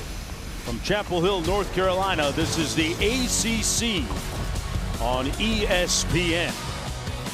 Great ACC action today, and North Carolina will have the football. I'm looking forward to that Louisville, Virginia game, and our co-workers, Canty and Harry Douglas, they got a little side bet going on, Roddy. They certainly do. It will determine whether or not Chris Canty has to squeeze into Harry Douglas's Louisville jersey again, or whether or not it'll be vice versa. That will be a great game. Yeah. Virginia coming off the big upset over Florida State, and Louisville undefeated. North Carolina on the RPO. Pass complete at the 36-yard line. Nice catch that time by Pesor, working against Ashton Hampton. Let's check out the first half stats brought to you by Tums. And it was all Tigers. It is 367 yards in the first half. Clemson really been rolling. Carolina gave up 28 points in the first quarter for the first time since August of 2001 when they went to Oklahoma, and Nate Heibel and that crew rolled up 28 on them in the first quarter, excuse me. It's all Clemson. Little pressure coming off the edge. Johnson got it out in time. Completed the 40-yard line to Green. And Green is going to be stopped up right around there by Ashton Hampton. 6-yard gain on the play. A couple of passes there early on with some success to get Max Johnson into the game and back into this first half. This is kind of similar to the way they started the game. Yeah. Max Johnson, a couple throws, got him going a little bit. See if it continues. Yeah, unfortunately, it didn't last too long like that in the first half for the Carolina crew.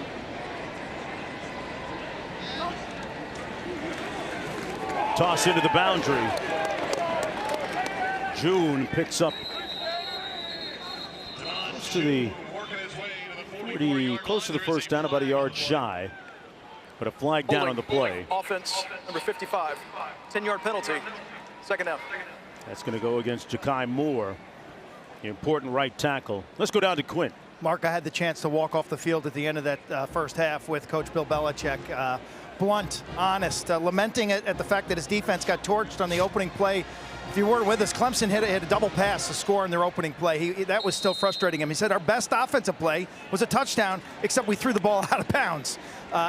Talked about the second half. Still learning this team, a young roster, improving. Guys auditioning for roles within their program, Mark. And also in this world of NIL and portal, guys are always auditioning for roles across the landscape. Great point, Q. On the receiver screen. Juggled but caught by Green. Green with a first down out to the 48-yard line. Barnes making the tackle on the play. A 16-yard pickup. 70 new players this year on the roster for the Tar Heels. And it's speed dating, folks. You got to get to know each other real quickly as teammates. And the interesting thing about Belichick's schedule is that they're coming off of a bye week. Roddy, next week they have another bye before going to Cal on the 17th to play. They keep it on the ground this time, and that's June. Picked up a yard on the play, brought down by Lawson. Mark, you mentioned the 70 new players, 38 from the portal, 40 players they got in after the spring after spring practice in that portal window. And I think that the learnings for this Carolina staff is they had too many misses in the transfer portal. So I wonder going into next year, how are they going to evaluate guys? Which are they going to target? Are you going to try and find more guys with production at the FBS level and the Power 4 level to bring in? On the jet sweep, that's Clower. Yeah, you can't afford to miss too much, especially when you are distributing the amount of economic impact to players that you are. Yes, you are. And you wonder, and we haven't seen Gio Lopez obviously with the injury, but it has felt like Max Johnson on the whole of the season has helped move this offense more. So coming out of this game, I think there's going to be a real question when Gio Lopez is healthy. Is Max Johnson the guy? Is it Gio Lopez? I mean, 3 points today doesn't make it seem like it's been all that more effective. Johnson on the move. He was a very good runner prior to his catastrophic leg injury, and a nice gain there by Johnson. He was about a 4.6 40-yard guy prior to the injury. Picked up 8 there. He was fast enough, Roddy. Yes, he was. I mean, this is a guy that hit 20 miles an hour on the GPS back in 2023 before that injury. 2024 obviously had the one game before he got hurt against Minnesota. This year, the highest he's gotten, according to the metrics that we get, about 16 miles an hour. So he's down a little bit, although he hasn't gotten in the open field nearly as much as he did a couple years ago.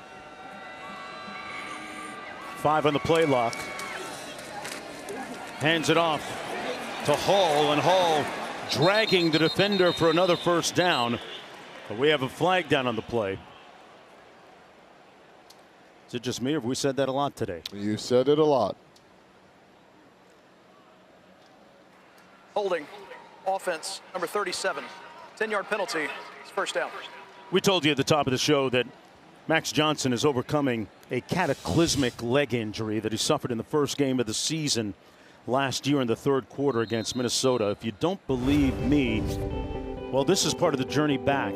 He fractured the femur, which is the big bone, the thigh bone, folks, and 5 surgeries later, an arduous, meticulous rehab later, he's back on the football field, and talked about the fact that he actually had to hold his leg together in the immediate aftermath of his injury in his hospital bed.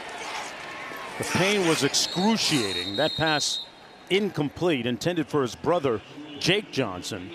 Sammy Brown in on the coverage. But it's a win for him, Roddy, just to get back on the football field. It absolutely is. And what a great moment of a TCU game that was very ugly, but Max Johnson getting in, throwing the touchdown pass to his brother in that. It was a great moment for the Johnsons, for Max, just for college football, because, as you said, that is a catastrophic injury. Andrea Adelson has a great article on ESPN.com about his recovery and the pain that he was in. It happened at night, so they had to wait until morning to do surgery. Oh, jeez. There was pressure building up in his legs, so 5 surgeries had to happen after that initial. That pass complete to Hall. Benjamin Hall with a little bit of sauce. Good move.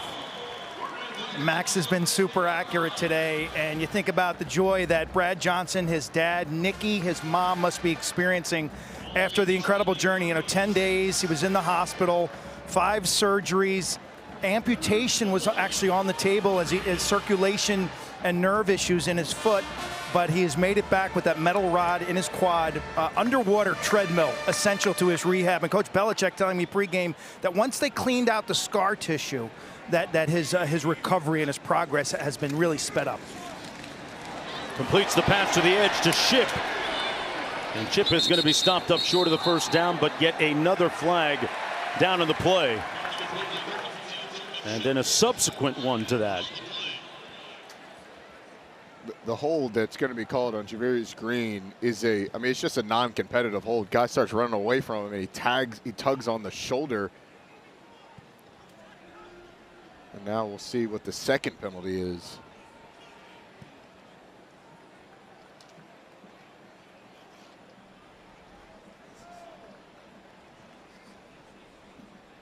Got to get a running total on the number of penalties so far, because it feels like it's been an inordinate amount. There are fouls by both teams on the play.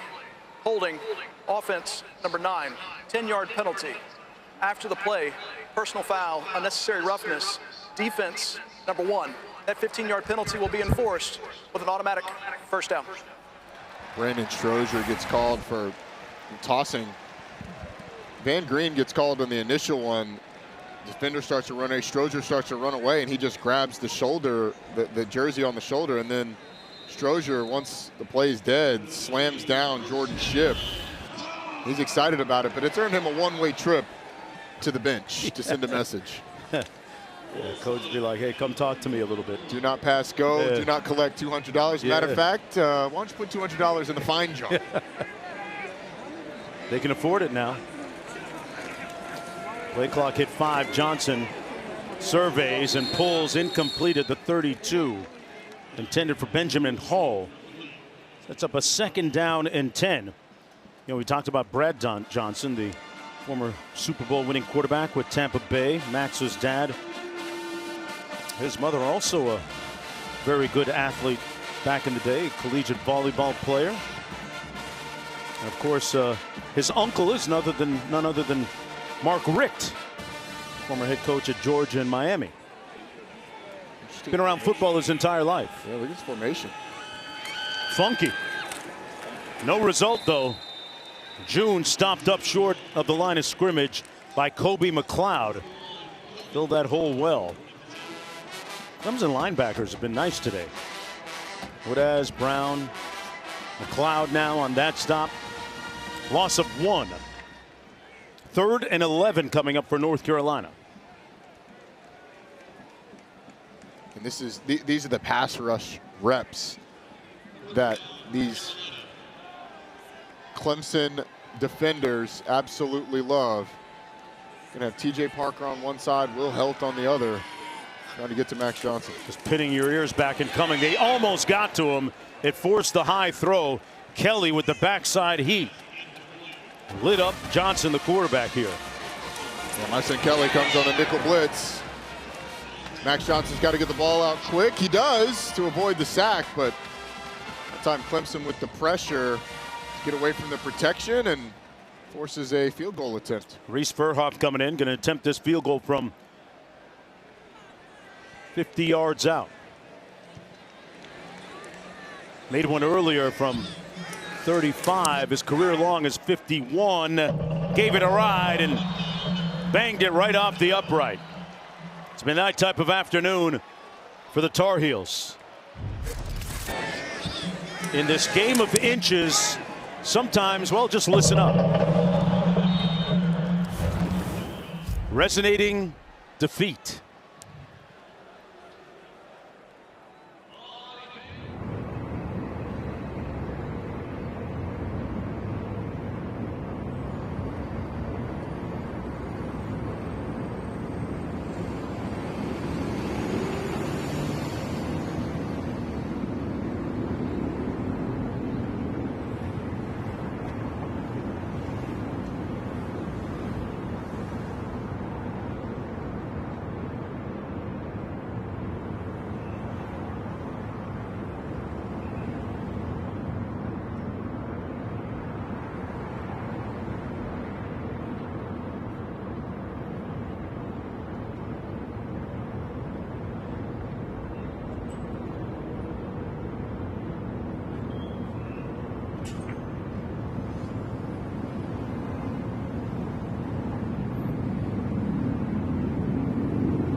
Well, the Tar Heels open up the season across the pond in Dublin, Ireland, and lost against TCU. It's the first international game in school history. As we take a look at today's More Than Home team, brought to you by Cracker Barrel. Of course, came back and got things back on the rails just a little bit. Klubnik completes it to the 35 to Williams.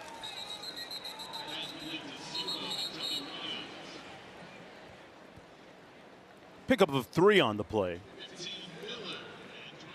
Second down and 7.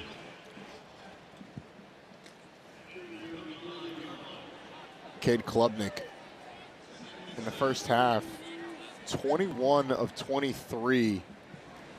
And now he's 22 of 24, over 250 yards passing. Very efficient today.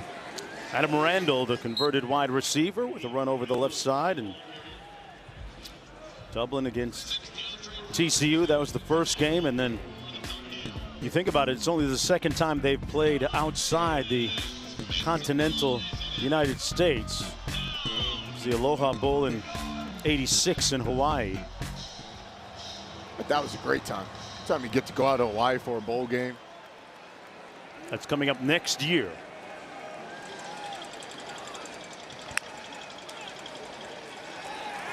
Klubnik going to be sacked back at the 27-yard line by Andrew Simpson. Quick 3 and out.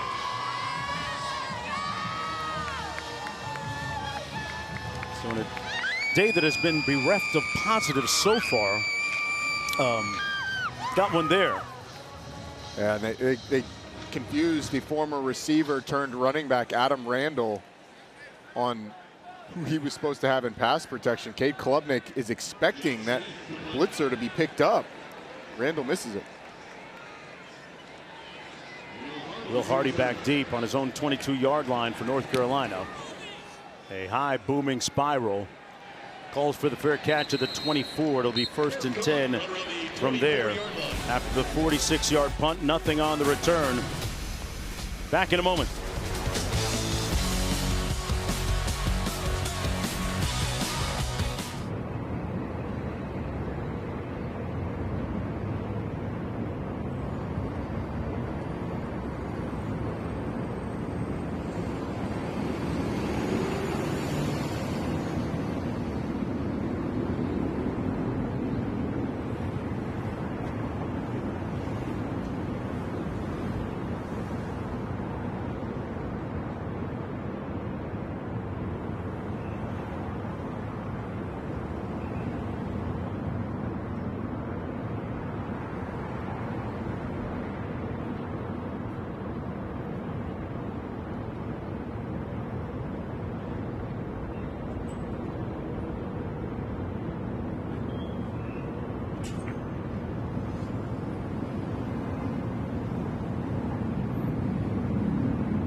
Hey, man.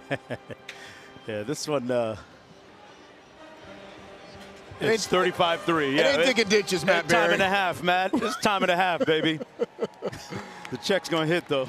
We certainly don't look as good as you, EJ, and Joey. Yeah. But trying. 6:01 to go in the third quarter.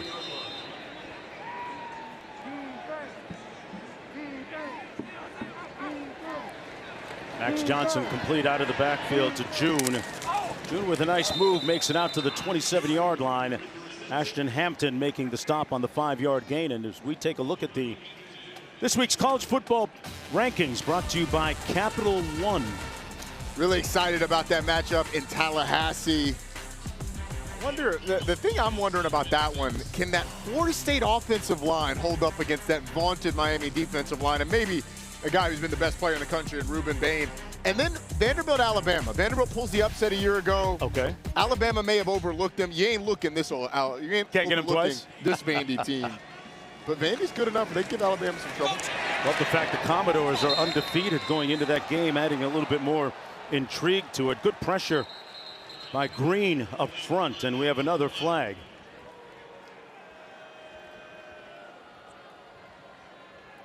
Let's figure this one Personal out. foul, roughing the passer. Defense, number 90. 15-yard penalty with an automatic first down. So I want to bring in Jerry McGinn on this because I don't know on this one. I know Jerry that you can't land on the quarterback, but it doesn't seem like the hit's overly late. But like, what's the defender supposed to do when he's chasing down the quarterback there? So you're right. The hit is not late. But what we're looking for the defender to do is then roll to the side. And you can see Dabo, he's trying to explain that to 90. When 90 lands on the quarterback, that's when we have the foul. You got to be doing a lot of gymnastics just to not to hurt a quarterback. That sounds a little bit unnatural to For me. a 290-pound guy, that's a lot of mass to roll. But they're good. There. They're very athletic. You know that. They can handle it. You're right. You're right. Oh, nice hole on the offensive line and a great dash by Damon June, native of Jacksonville, North Carolina. A one-cut downhill runner. That's what they love about his skill set. You've seen the Kevin Hart skit where he's simulating what it's like to sack a quarterback. I can't remember who he's doing it with, but the guy grabs him, picks him up, lays him down softly, gets a pillow, puts it under him, and then puts a blanket on top of him. Then you don't get called for a penalty on a quarterback. I kid. Hey. It's a new time. Pace or emotion. Johnson. Incomplete, bobbled and dropped by Benjamin Hall. Good pressure that time by Jaheim Lawson. His brother, of course, Shaq, All-American defensive end at Clemson in the NFL with Buffalo, Miami, the Jets. And Shaq's had a nice career. Yes, he did a really nice job at Clemson and beyond. Jaheim is a little bit different build. Shaq Lawson's a big, stout defensive lineman with explosiveness. Jaheim is a little bit more angular. He's just as explosive, but has had to sort of grow into his body a little bit. They're going to give it to Leacock, who got around the edge and pushed out of bounds at about the 35-yard line. There was a missed tackle on the play by Helt. They spotted the 36, a 6-yard gain. Hey, UFC 320 is tonight at T-Mobile Arena in Las Vegas, highlighted by two title fights. The light heavyweight and bantamweight belts are on the line, and the prelims begin at 8 Eastern with the main card at 10 Eastern on pay-per-view. Buy it at ESPN+.com/PPV. I have a feeling our director, Aladdin Freeman, will be all over that. Mr. Combat Sports, Mr. Boxing, Mr. PPV. Ball batted down and incomplete.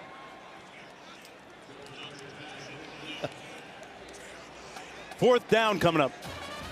That actually nailed his offensive lineman right in the helmet. Will Osteen was. Did he? He was trying to. Oh no! Trying to block. Tell me Watch that. 73 on the left side. Please no. I mean, he gets it. Doink! Wow. Right off the dome. Wow. It's about how it's gone today for Carolina. Exactly. Tell you what, Dabo Swinney's defense has done a nice job, allowing just 3 points so far. And 4th down, Max Johnson, and the offense still on the field. Why not? Going for it. Incomplete, and Clemson will take over on downs. No flag on the play intended for Paysour.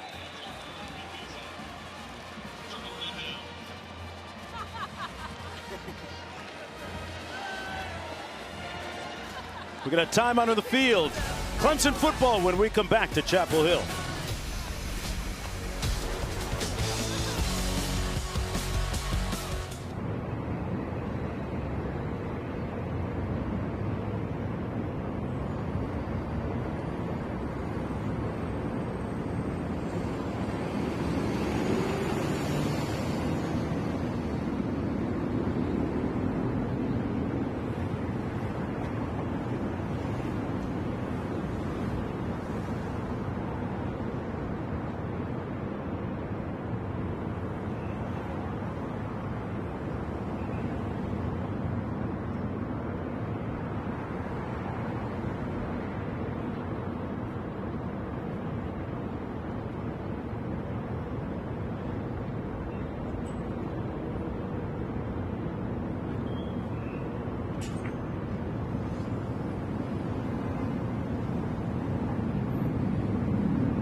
Been a busy afternoon, but a good one for Dabo Swinney and Clemson. You would never know by his sideline movements that his team is leading 35-3. Toss to the wide side of the field. We have a new quarterback in for the Tigers, Chris Vezina. Tossed it to Adam Randall on that play. Christopher Vezina, the sophomore out of Birmingham, Alabama, came highly touted, 4-star quarterback. Tall, 6'4", strong arm. He's a good athlete as well. This will be what will be his first meaningful reps, or first real extensive reps of the season in this game. Be a good opportunity for Dabo to get a lot of those backups, a lot of the guys who are the second stringers, some playing time. And they'll get a lot of it here now that we're in the third quarter. Sure looks like it. Vezina hands it off. Jack Barney kept it himself. Leroy Jackson picks up 2 on the play. We were just talking about this during the break, and Quint brought up a good point. Clemson hasn't really had an opportunity to get a lot of these backups in this year, which is different for Clemson. Usually in the first 4 games, you know, you'll have a blowout or 2 in there and you're able to work them in. I mean, Troy was a game down to the wire, it seemed like. And obviously the other 3, LSU, Georgia Tech, and Syracuse, were losses, so the starters are playing the whole time. Love the way you just glided by the Georgia Tech thing. That was smooth. Yeah, no need to throw it out. 3rd and 7. Yeah, Timeout. The Georgia Clemson, Tech they're first. Fighting Roddy 30 Joneses seconds. are on fire this year. Fighting Brent Keys. Fighting Brent Keys. Timeout on the field. Let's take a look at today's road test, brought to you by Goodyear. Well, Mark, football is not complicated. Sometimes it's like Monopoly. It's about taking open real estate. Well, Adam Randall catches it on the outside, and there's a lot of space with 1 Clemson blocker, 1 UNC defender, and he just takes all of it. Then it's this freshman, Christian Bettencourt, who's going down the seam. Look at all that open real estate behind. He's a mogul today. With a bad throw, an underthrown ball, still is able to get him in the end zone. And how about Adam Randall once again? Out of the backfield, eyes in the backfield, tons of open real estate behind those UNC defenders. And he's able to take advantage of it. They've done a great job of scheming ways up to find open space with their guys down the field. Vezina with his first series of the football game. QB2 win on 3rd and 7. Got it out in time, one-on-one coverage. And Wesco batted it in the air. It's intercepted. There's a flag down as Gibson made the INT for North Carolina. Marcus Allen was the one battling Bryant Wesco, and the ball went way up for the INT. Pass interference, defense, number 29. 15-yard penalty with an automatic first down. All for naught. So it'll be first down, Clemson. Initially, I thought this might be offensive pass interference. Christopher Vezina gets rid of the ball right before he throws it. And let's get a look at this. Yeah, you got the hold.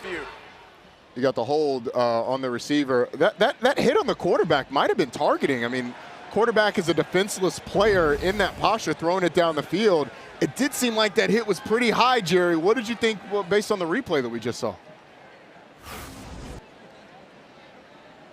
So the helmet is close, but I do not believe that it is with an attacking motion. Maybe just a little glance off of the face mask. So I believe they'll just wave off the targeting. Yeah. But it's a good one for replay to stop and look at. See, that's what I don't understand. They expect a 300-pound lineman to softly roll to the side, and then that kind of hit. That one's tough. and it is the head or neck area.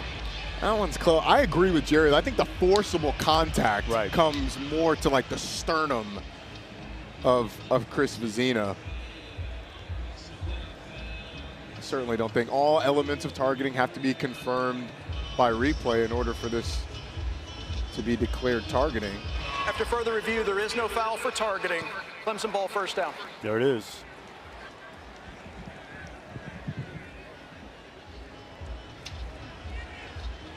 So it'll be first down, Tigers, from the 46.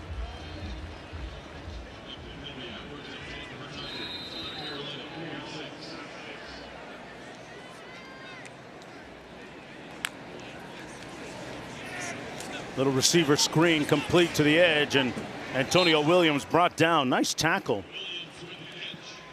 by Abu Jade. No gain on the play. This, you know, when we were talking to Bill Belichick and Steve Belichick, head coach and offensive coordinator of the Tar Heels, it kind of impressed upon us the fact, and I agree with them, this defense had a few bad quarters, and really 2 or 3 series in those quarters that have been bad until this game. You have to consider the whole first half pretty lackluster for this defense. Amen to that. Pass down the sidelines, and it's going to be ruled caught by Antonio Williams. Boy, that was a dime by Christopher Vezina. 15-yard gain. A heck of a snag, too, Yeah. Mark. I mean, Williams having to flip his hip, pluck that out of the air. This is Randall. Cuts it back and close to another first down at the 21. Gavin Gibson making the tackle on the 9-yard gain. 1 minute to go in the third quarter. You're starting to see Adam Randall become more and more of a running back. Great pace on that play. He cuts it backside, gets through the hole, and when he gets through there, he's hard to tackle. Vezina incomplete at the 17. Intended for Josh Sapp. 47 seconds to go in the third. 3rd and 1 coming up.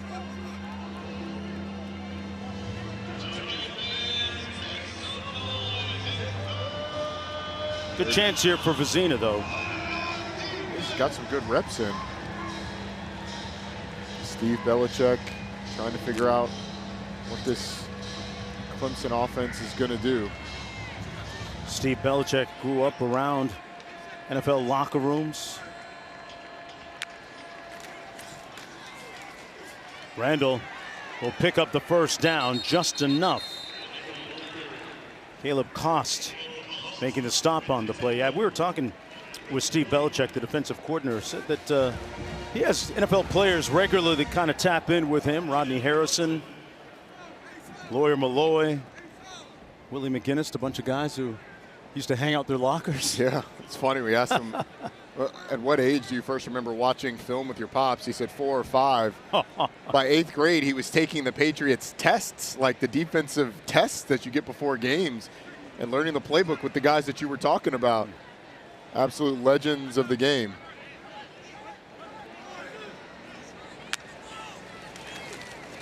They get it off before the end of the third. Vezina completes it underneath to Randall. And Randall stopped up shy of the 10-yard line. That's the end of the first 45 minutes of play. 15 minutes to go. When we come back, we'll talk about what's trending out there in the universe. Back after this.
TCU was, I went to that game, and that was one of the saddest feelings I've had in university so far, and I've failed midterms before, so that's saying something. Anna Yee, student here at the University of North Carolina. On social media, folks, she's gone viral. Over 400,000 mentions and views and likes. Into the end zone, incomplete. Intended for Smith. Well, I think maybe we need to get Anna a tutor first so she doesn't struggle with her next midterm. But I'll tell you what, if there's a do-over, North Carolina would probably want one right now. Yeah. Makeup test. First off, Anna, the fact that you failed midterms with an S, plural, I'm with you, girl. I feel you. But, yeah, look, each Saturday is a test. Yes. And let's just say North Carolina has failed miserably now on its third of the year. I mean, these games against Power 4 opponents, TCU, UCF, and now Clemson, have been uncompetitive. 3rd down and 2, and Dabo Swinney going to call a timeout. We're going to stay right here. Their second. 30 seconds. And Dabo still coaching here with pretty much an entire quarter to go. And interesting down in the field. And Roddy, it's been a story where North Carolina looks very disheveled today. Coming out of a bye week. Yeah.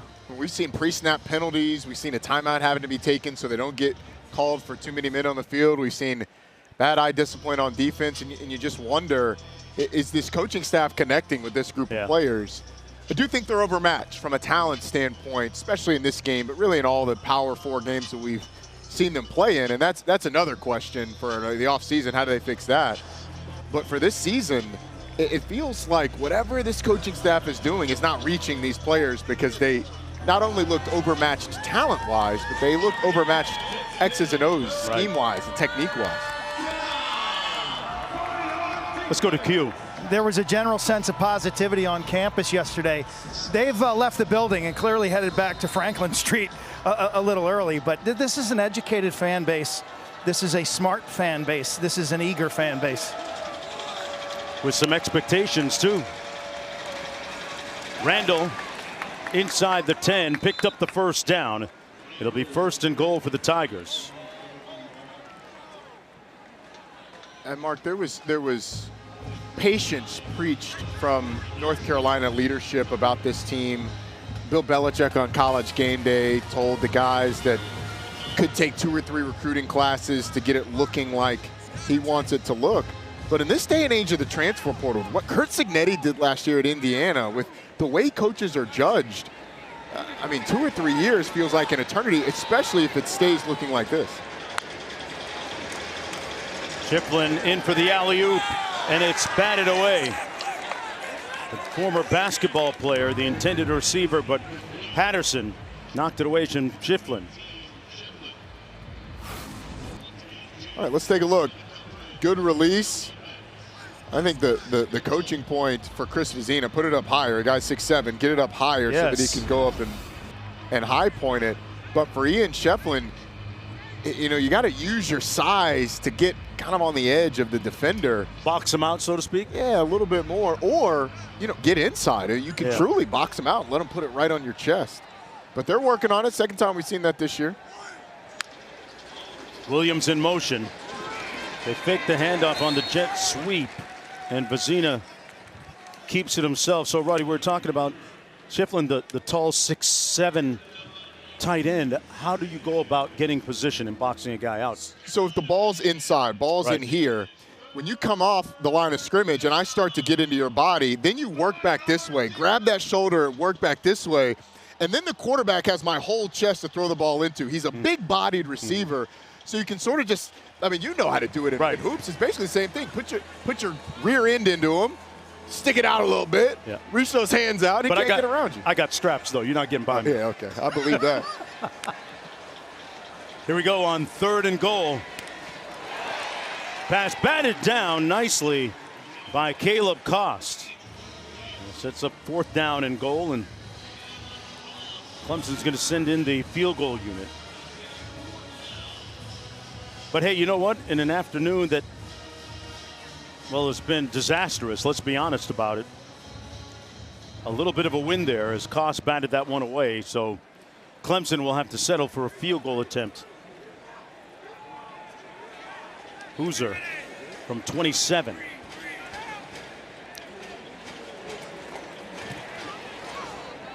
Knocks it through. A little light work for him. Makes it 38-3. Back after this break.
I wonder what EJ's first road start was. I know he made one early in his career up at Virginia Tech. Maybe next time we get a cut in, he can answer that for us.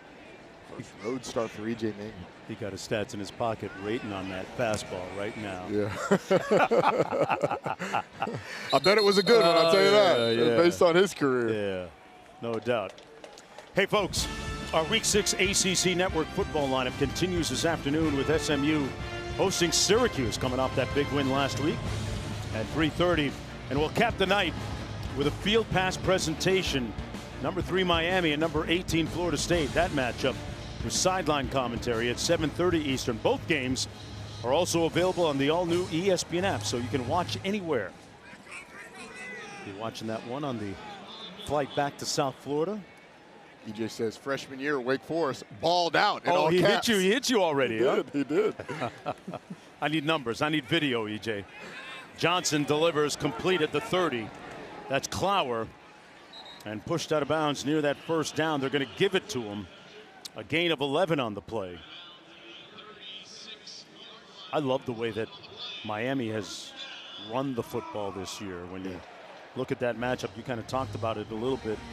Wonder what Florida State's defensive front is going to be able to do about that. That Miami offensive line has been downright dominant. Johnson taking a shot down the sideline, incomplete, out of bounds. Not even close for Javarius Green. Jaden Lucas there defending, and a flag on the play. Pass interference, defense number 10, 15-yard penalty, automatic first down. Do you remember as we take a look at this replay first, this is pretty obvious. Yeah, double move. Do you remember your first road start? Yeah, at Boston College. Boston College. Okay. Mark Herzlich promptly planted me into the ground and man. then dug a hole and planted me further in there. So not quite as good as EJ. EJ, 15 of 20, 220 yards, touchdown. Oh, okay. Kick in there, but for a freshman, balled out. That's nice. So people, get to the end of this. When EJ tells you what it takes to succeed in your first road start in conference play, The man knows. listen to him. Been there, done that. He got the receipts. Pass down to the 42 to Jake Johnson.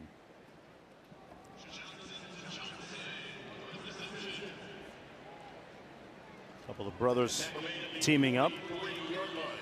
Both of them also were at Texas A&M for a moment. 6-yard gain on the play. Mom Vicky was a volleyball star at University of South Florida. On the receiver screen, that pass complete. It was low but caught. Leacock, the Tennessee transfer. Good execution on the screen. A couple of offensive linemen get out. Did he catch that or did it hit the ground? Almost took it off his shoe top.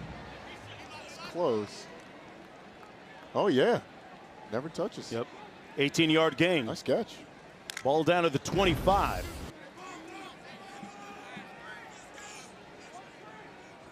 Benjamin Hall in the backfield.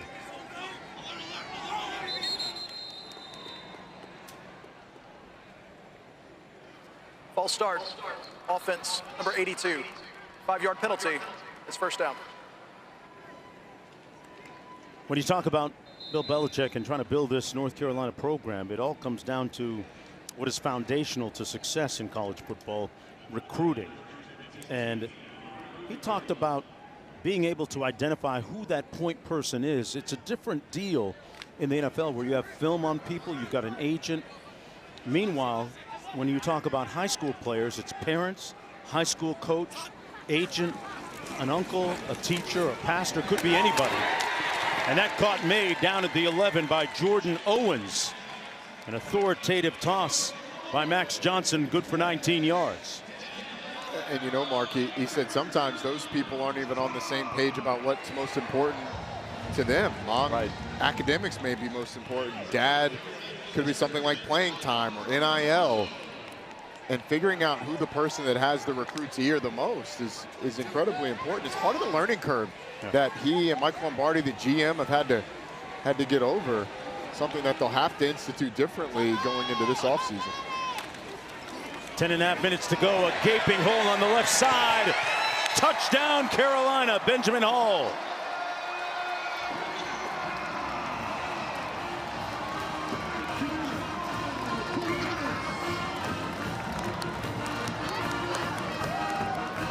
Took them over 3+ quarters to score their first touchdown. But every little bit counts, especially on this type of afternoon. Hall's going to hang on to that football a little bit longer.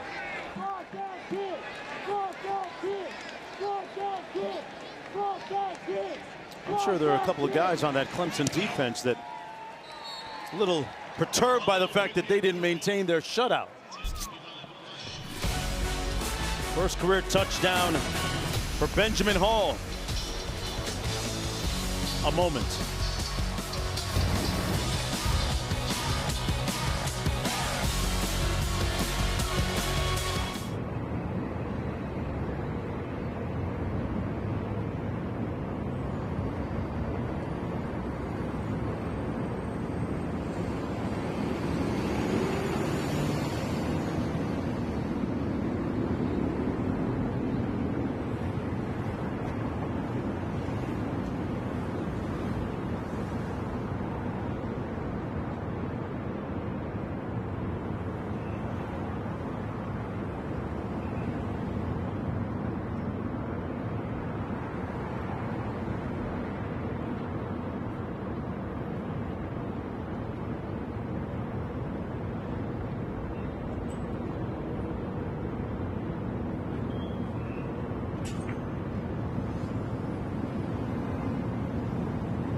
ESPN College Football is presented by ServPro, the #1 choice in cleanup and restoration. You're watching ESPN College Football presented by ServPro. 38-10, Clemson with the lead. This is the ACC on ESPN. Let's go down to Quinn. You guys are talking about Bill Belichick and recruiting and the change for him. He said 4,000 high school players were on this campus this summer in 7-on-7 tournaments. That's a lot of ice to look at. He said the biggest difference for him is at the high school and college level, changes are fluid, Mark. Guys go from 200 pounds to 250 as we see this kick go deep. And the last thing he said is location, location, location. Direct flights to RDU here, Raleigh-Durham Airport, are critical. Yeah, being able to watch your son play and proximity is huge. Hey, E.J. Manuel, tell us about those numbers again. Let's go back to the studio.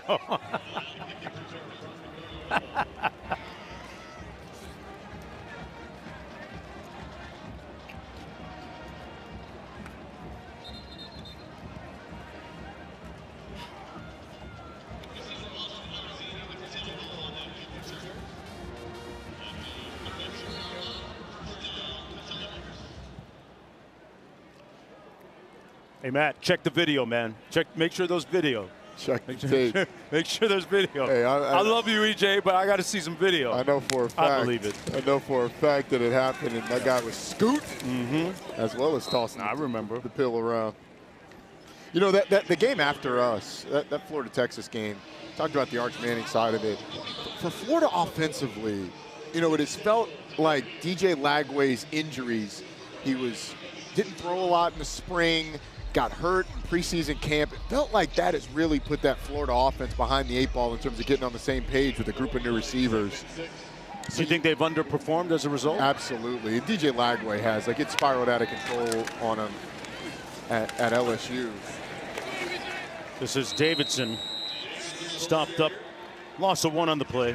DeAndre Robinson making the tackle up front for North Carolina. But, Mark, this is a situation where Billy Napier was kind of in the same deal last year. Everyone's talking about his job security. Then they go on a heck of a run towards the end of the year, led by DJ Lagway, where he goes 7-1 in his starts. Can they find that same thing this year and turn it around? It's going to start today against a Texas team that seems to have found their groove on the offensive side of the ball.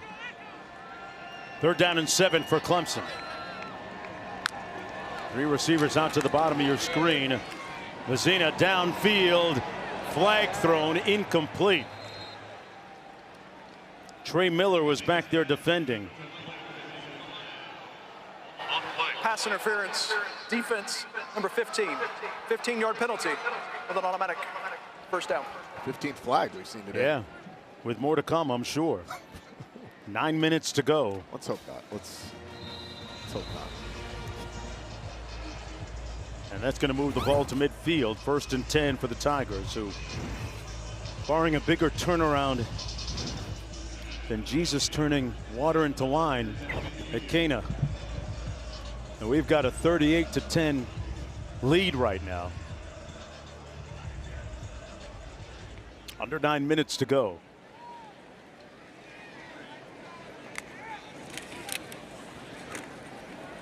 That pass complete. Down to the 45-yard line, Tyler Brown.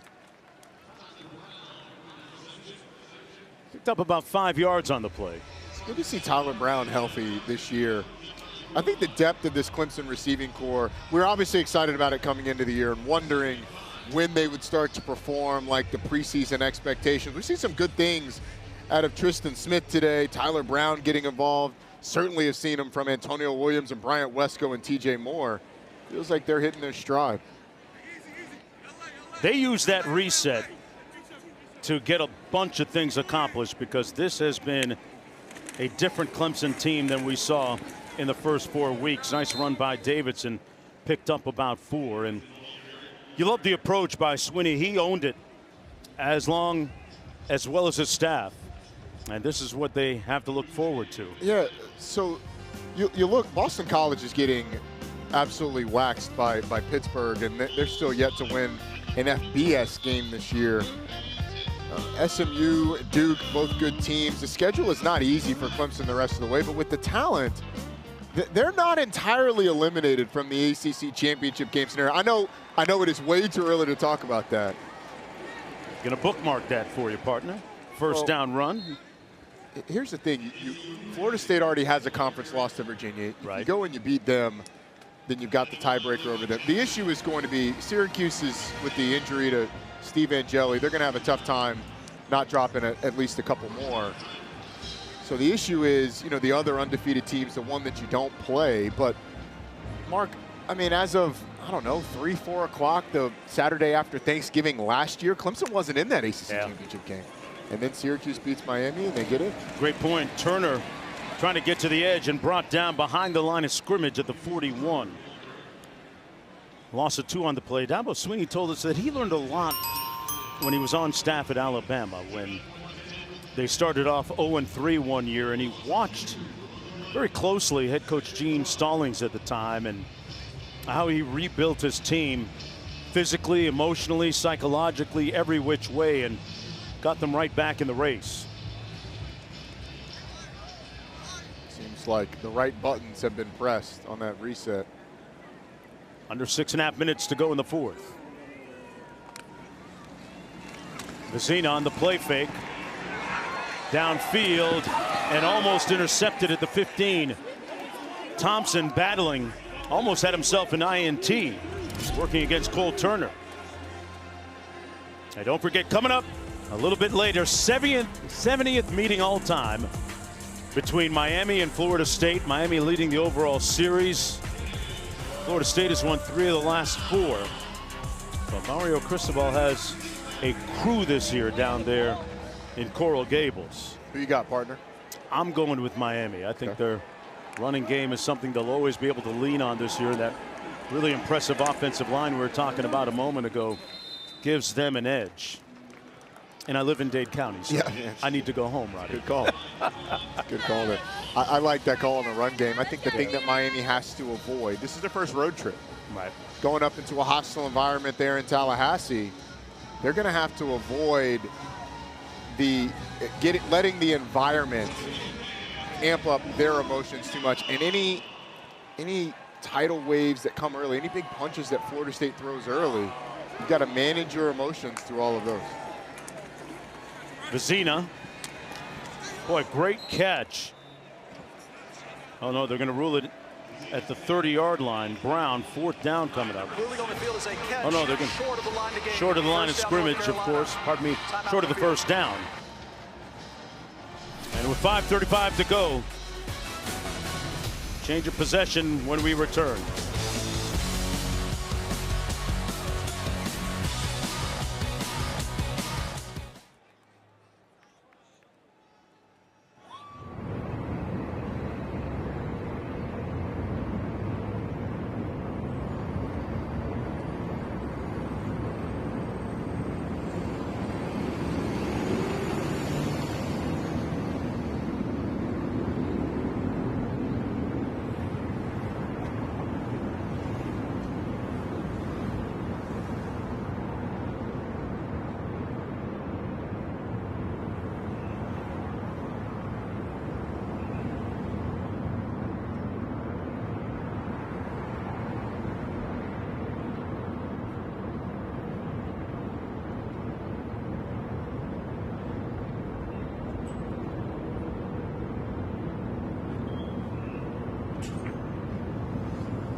Unlock more sports for one unbeatable price.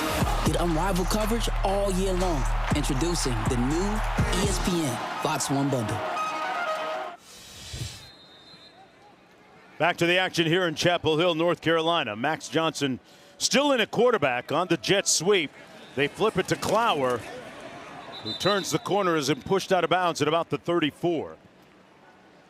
What do you make of Max Johnson? I know it's tough to grade him under the circumstances today, and outside of that opening drive, everything else is a little bit distorted, right? I think Max Johnson has shown enough to continue to be the starter. I do. 21 to 34, 172. An offensive line that was overmatched, a run game that's been semi-non-existent. I think he's been pretty good based on the circumstances in the hand he was dealt. Johnson, the tight end, splits out. Max fires high, incomplete. Intended for Clower. It'll be third down and 7. Question is, though, Mark, is this an opportunity to get some younger guys some reps? I mean, Max Johnson in because Gio Lopez is banged up. We're not sure how long he's going to be out. Well, I tell you what, the next quarterback up is probably a lefty. Yes, no kidding. What a strange quirk. Bill Belichick telling us that he never coached a left-handed quarterback ever until he got to North Carolina, where he's got 4. Torrey Newkirk likely the next man up.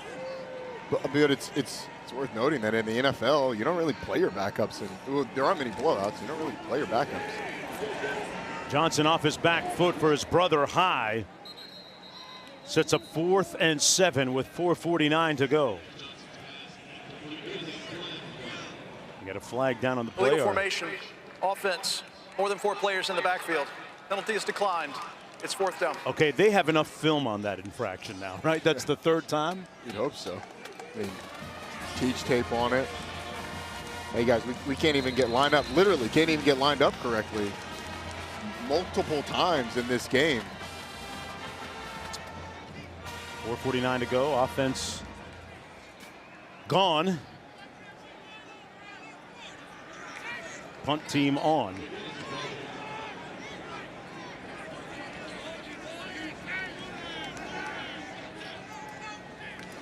McGinnis punts it from his own 23.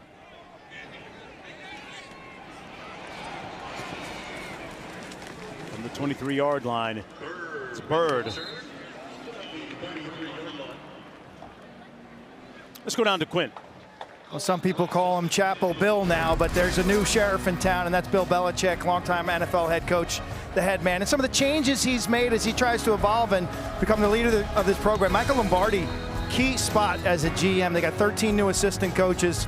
10 of them have vast NFL experience. They brought in 70 newcomers, 40 after even a spring ball. So it's been kind of a short-term schedule to try to ramp things up for the head coach. You wonder if 13 new coaches with NFL experience ends up being a good thing. Like, did they over-index on NFL experience?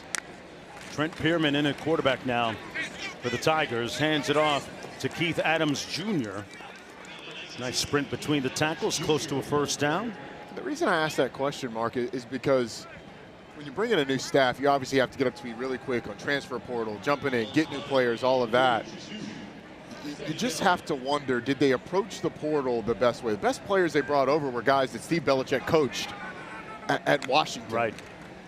Did they approach the transfer portal the right way with the acquisitions that they made and with the preaching of patience from the administration and honestly from Bill Belichick? I mean, I think there are questions to be asked about why. Yeah. I mean, it seems like the investment in the roster has been significant.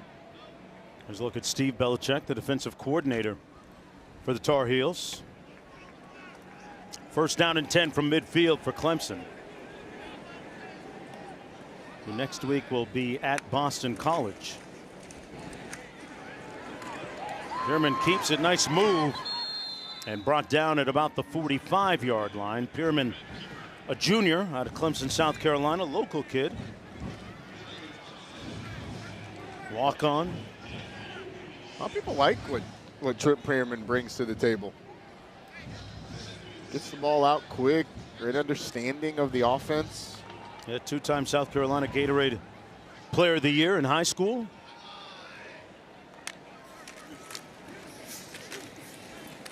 Hands it off. Ziamume.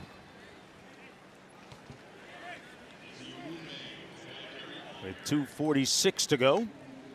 David Ziamume made it look like he was wearing one of those like rubber. Have you seen those bubbles, those inflatable bubbles that people just bounce off you? Yeah.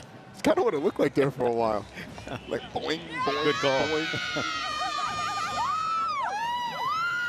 Raise up towels. They were passing out earlier. With Ludacris here, it should have been stand up. I know. Exactly. Exactly. Petey Pablo, yep. North Carolina, go on and raise up. A little more. They went regional. They did.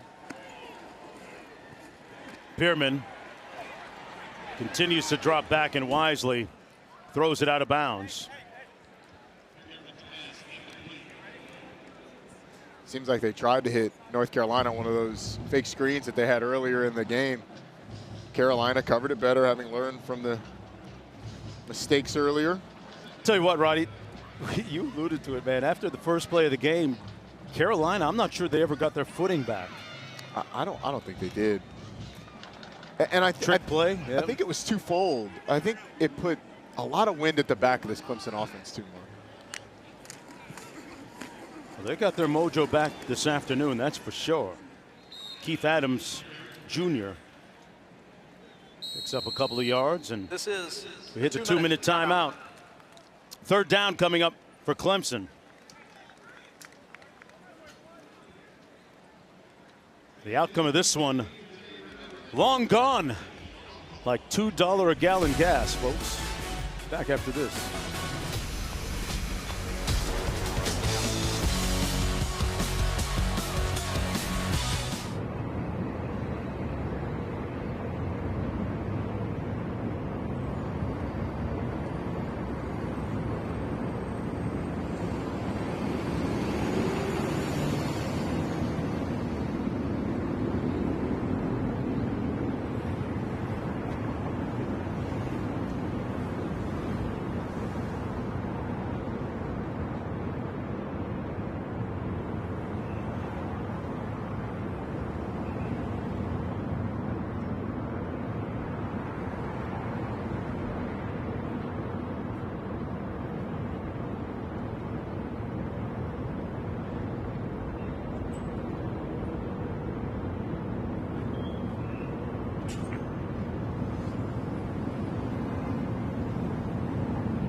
This is the scene at the Swamp at the University of Florida in Gainesville. Coming up next, Texas against Florida. Pivotal game in the SEC. Pierman airs it out, incomplete.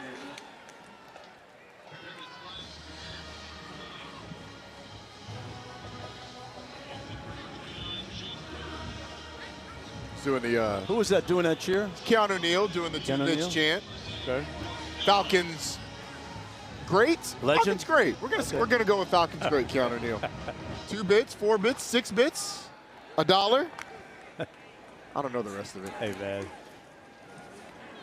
All for the Gators stand up and holler. You got to take inflation into account. Nice catch downfield. Wow. Held on to it. Boy, that was a dime too as Clark Sanderson went high. Wow. Catch. Impressive. 31-yard gain. Sanderson. Sure it's not Clark Kent doing that? Yeah. That was more Superman than Clark Kent. Looking at 1st and goal. Pierman keeping his foot on the gas with this Clemson Tiger offense. Up 38-10. They put it on the ground. Tar Heels say they have it.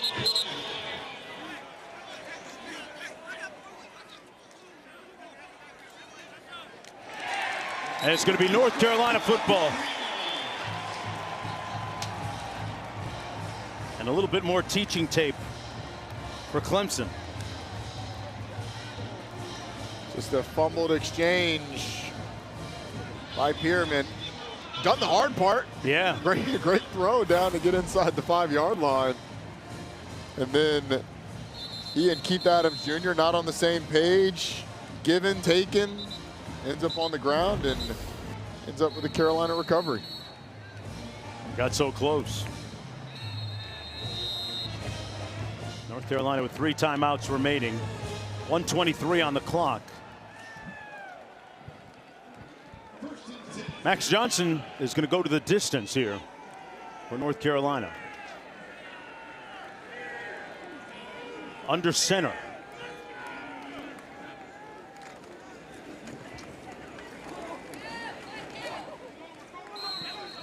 Going to hand it off to McGill. 2 bits, 4 bits, 6 bits, $1.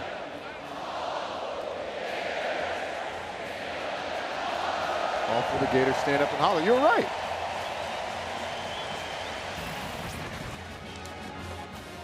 Grudgingly. I know, we got Dade County guy over here having to talk about the Florida chip.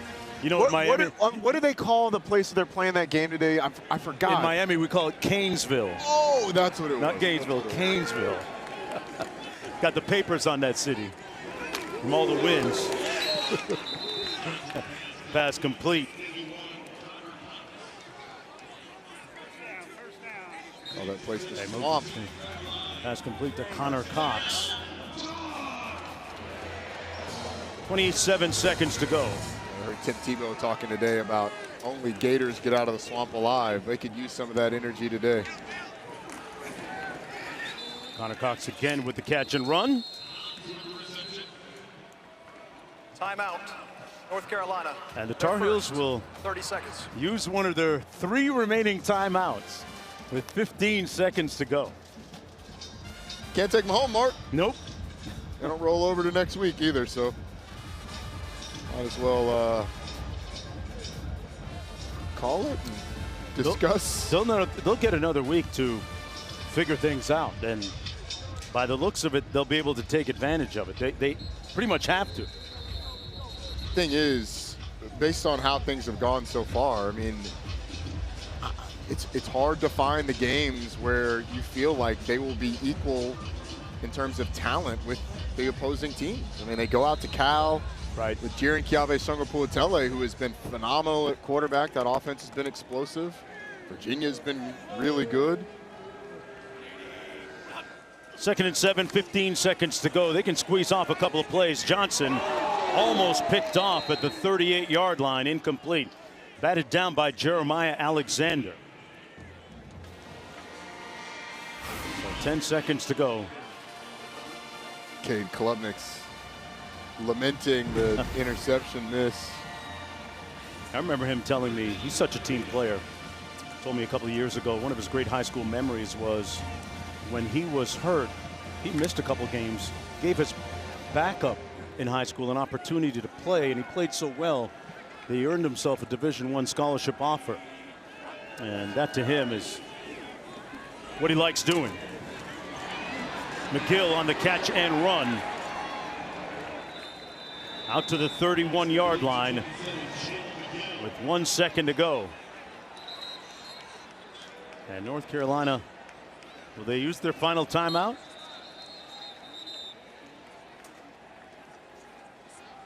Timeout.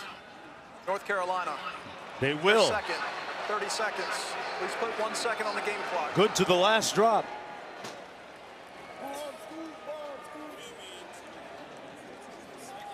I think the fans want this thing to be over. Let's go back to the studio.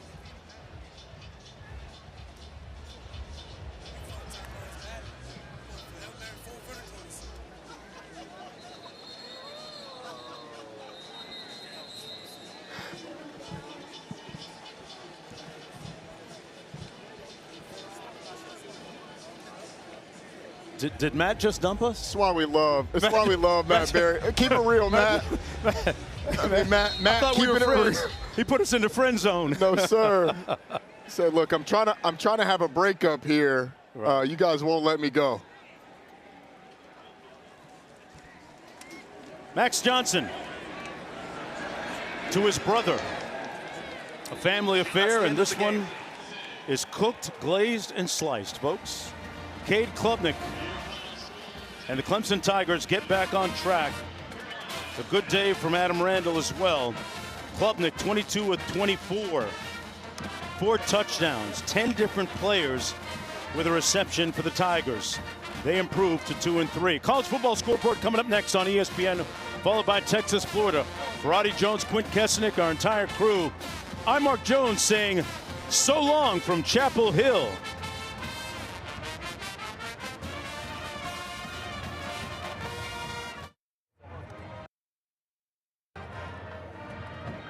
Coach, congratulations. You were aggressive early with the trick play. What was your reaction? I mean, it was a great first half. We played really well. It's really the first time all year that we've played true complementary football, and just good to see them, execute and make some of the plays we hadn't been making. We got a bunch of great stops in the first half, and then offensively, I thought Cade was awesome. We again made the plays that were there. Second half, we got a little bit sloppy, but got to play a lot of guys. So something we haven't really been able to do. So it's fun to see a lot of guys get a chance to play. Wish we could have finished that last one there with the turnover with Pierman. What changed with Cade? What did he do better today? He just made the routine plays, made the plays that were there. I thought one of the best plays he made was the play to Adam. We had a shot downfield, but just checked it down. And Adam goes and scores. So he made the routine plays, made really good decisions in the run game. He was accurate with the ball, and then the guys made the plays that were there. So all those guys, really played well. So it was fun to see, and that's what it should look like. Bye week and a reset. And yeah, it was great. And this, so we talked about this, this being the opener. Let's go win the opener, and that's all we could do. So, I mean, we're 2-3 and. I left here 15 years ago, 2-3, pissed off. I'm happy today. I'm happy to get a win, and it's not where we wanted to be at this point. But all you can do is play the one in front of you. All you can do is respond, and I'm really proud of these guys. They practice great. Everybody's taking a lot of ownership of what we got to do better, and so it's good to see them play well. 8 games left, or you're 1-0 on your way to finishing off an 8-game stretch. Just 1-0, man. Just 1-0. Got another tough one next week. Back on the road, up at BC. And we just need to create some momentum. Learn, you win, you learn, you lose, you learn. Both things. So we got a lot that we'll see on tape, I'm sure. But the biggest thing is hopefully they can grow some confidence and gain some momentum. Congratulations, Coach. Appreciate it. Thank you.